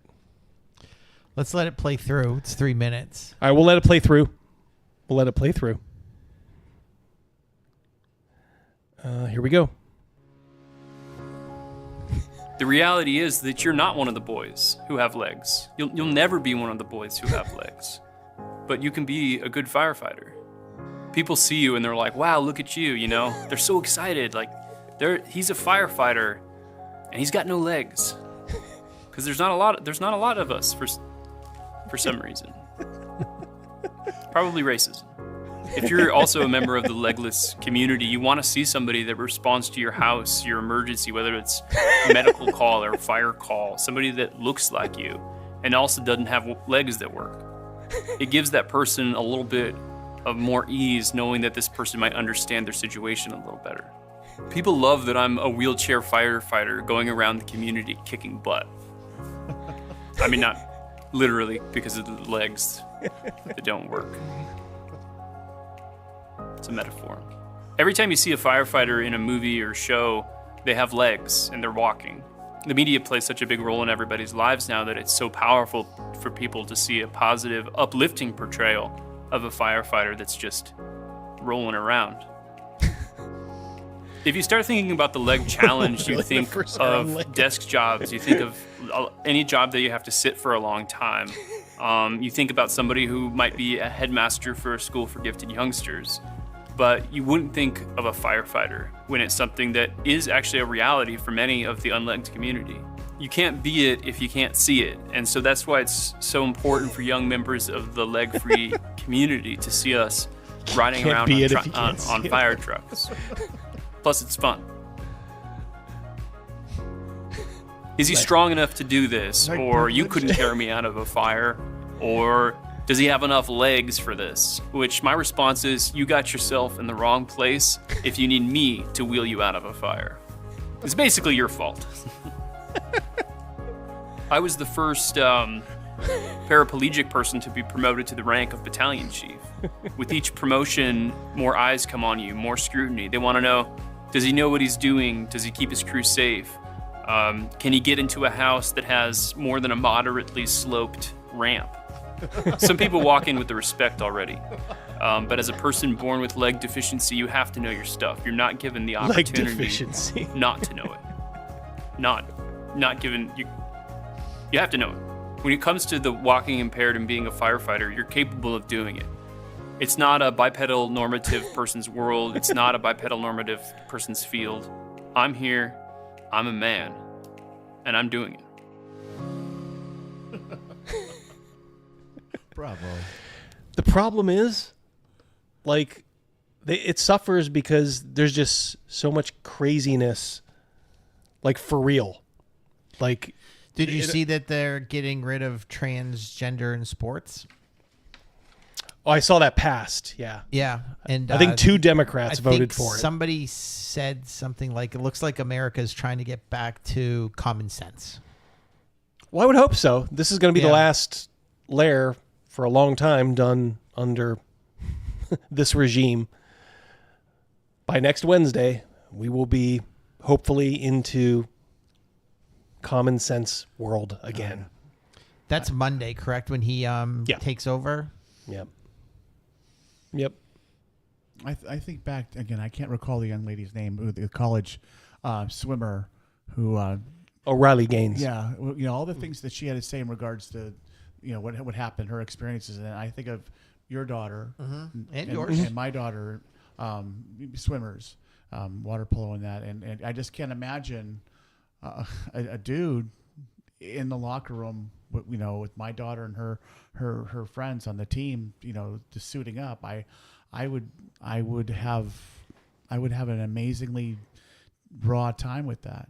It's just it's wrong. Like that's San Jose State, the volleyball team. Like all the, I applaud all those teams that forfeited so much. Yeah. But then there were like some teams who didn't. They played into this fantasy, and I'm glad that they're taking some heat now. Teammates couldn't stand her. Yeah, I'd heard that that now that the season's over, they're like couldn't stand him. He couldn't stand him. Yeah. And you think, okay, every young person, athlete in college or high school or whatever, should have that opportunity. But this is not a normal situation, So buckling under a situation like that is just it's so fundamentally wrong. I agree. It's hopefully that we are back. Volleyball player, he hit the ball. Yes. And the thing is, it gave a concussion, right? Well, and it gave one girl permanent ear damage. Because, and they said, well, what's the difference? It's because the women's nets are lower. So this gentleman jumps just as high as a guy, but is hitting the ball with such force over a net that would be so much lower. If the net was higher and he was playing against his peers, that wouldn't have happened. Right. I'd be suing the NCAA for allowing that. I mean, you're a woman. You have a reasonable expectation that you're going to be going up against other women and not a fucking dude. So, yeah, fuck that. If you're for that kind of stuff, again, I don't know why you're watching this. Yeah, this ain't your channel, but yeah, we don't cotton to that kind of stuff. I mean, it's good that's putting it in effect. Yep. But yeah, it's protecting women's sports. Every single Democrat but 2 voted against it. Every Republican voted for it. Wow. It's like how can you look at not just your family, your friends? How could you look at yourself in the mirror and think like, yeah, this is the party I want to be associated with? It's just they have lost the plot. They are no longer. I never liked them to begin with, but at least before I could see people saying like, well, they did this, which I liked, and that they don't do anything for anyone anymore, unless you're a black chick. That's it. And I see so many like just regular guys, guys that I know, and they're like, oh yeah, that's the party for me. This is what you want? You want a party that overwhelmingly supports dudes playing against your daughter. How? Why? All you moms out there, all you sisters and daughters, how can you support that? Never understand it. Loading Water wants to know, how did Fetterman vote? I think it was just the House. I think it was just the House vote. It wouldn't surprise me if Fetterman crosses the line and votes with the Republicans. Yeah. He knows the kind of state he's in. He knows he has to kind of do a couple things like that are, like he says, common sense. So it wouldn't surprise me if he did. And good, hey, look, more power to him if he does. Yeah. More I hear him speak, the more I'm like, all right, this dude has to have some common sense. He's got to prove it a little bit. He can't just say this stuff and then vote for all the insanity. But by him just coming out and being like, yeah, I'm going to meet with Trump. Did you see him on Joe Rogan? Yeah, a little bit. I watched a little bit as well. I thought it was a good interview. Yeah, he used to be the ending stinger of all my videos. Hi, good night, everybody. So we, made lots of fun about him, but he's kind of come back. I still wish he would dress appropriately. I don't think you should be in shorts, in the U.S. Senate. In the same respect, he's made it clear he's going to be kind of like a Joe Manchin Democrat. Because look, West Virginia is a deep red state. Pennsylvania was a red state, and it's at best it's always going to be a swing state for the foreseeable future. So he's playing it smart, but he's got to vote. He's got to have some common sense votes, and this would be one of them. Now that it did pass, so it's going to be headed, I think, to the Senate. So hopefully they'll peel off a couple others in red states, Democrats in red states. Snake Oils. Thank you so much, buddy. 5 memberships. Made it rain again. Again, yeah. Did 5 earlier. Thank you, buddy. Thank you for all the super chats, guys. Very generous. Much appreciated. Mercurius with the memberships too. Yep. So yeah, I don't think we'll have time to do Otto and Rorik tonight, but I will update you just real quick. The boys, they're in Mistshore. They met a trader named Tyrus who had a map. And this map is apparently, he says, is going to show a place where there's going to be treasure. I guess you guys were headed to Westfell, the capital of the empire. That good-looking dude, the good-looking woman, and Ellen Page.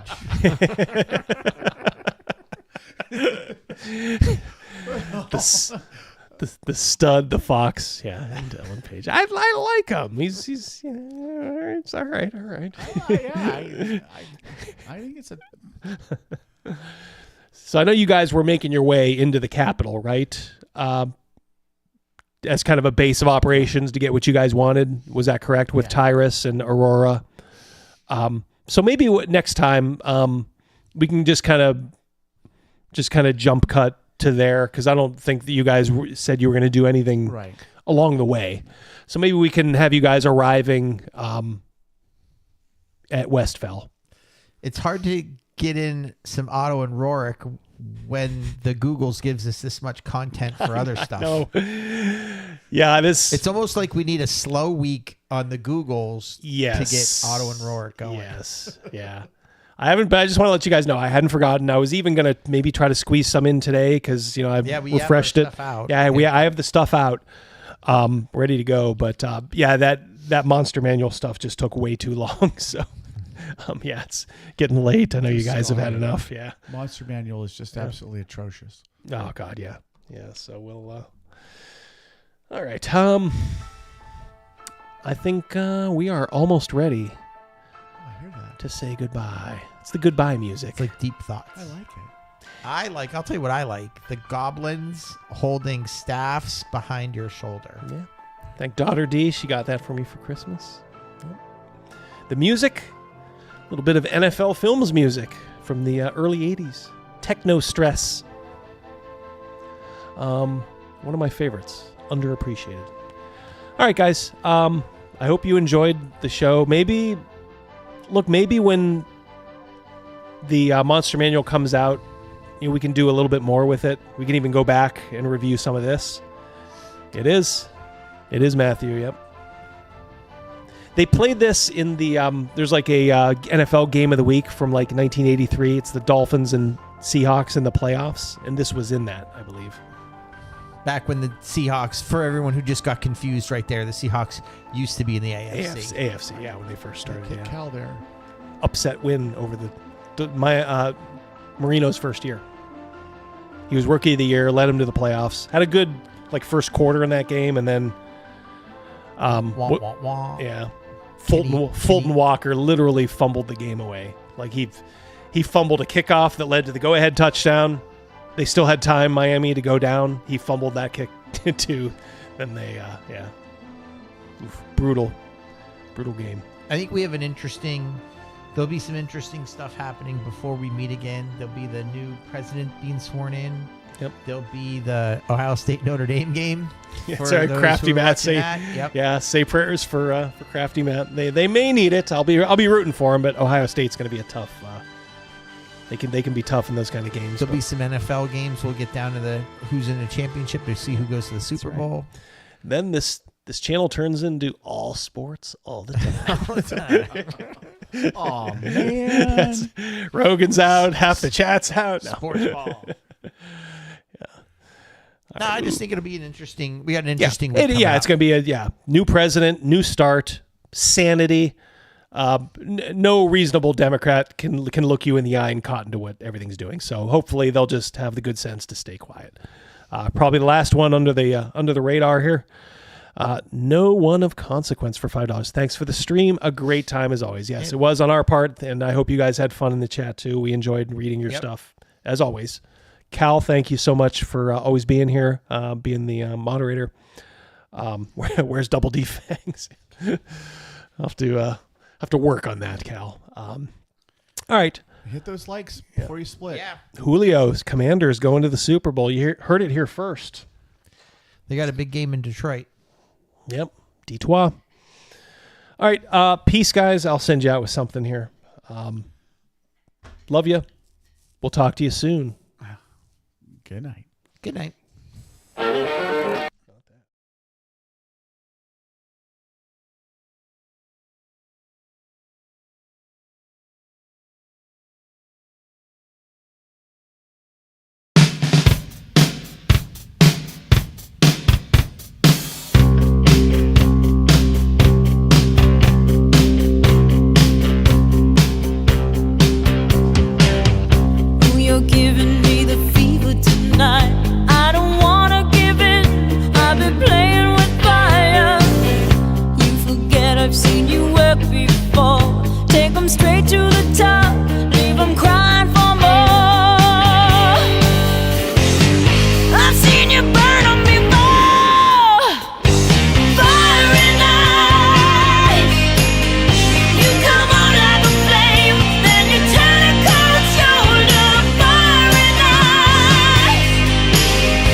Not so pretty when it fades away, 'cause it's just an illusion.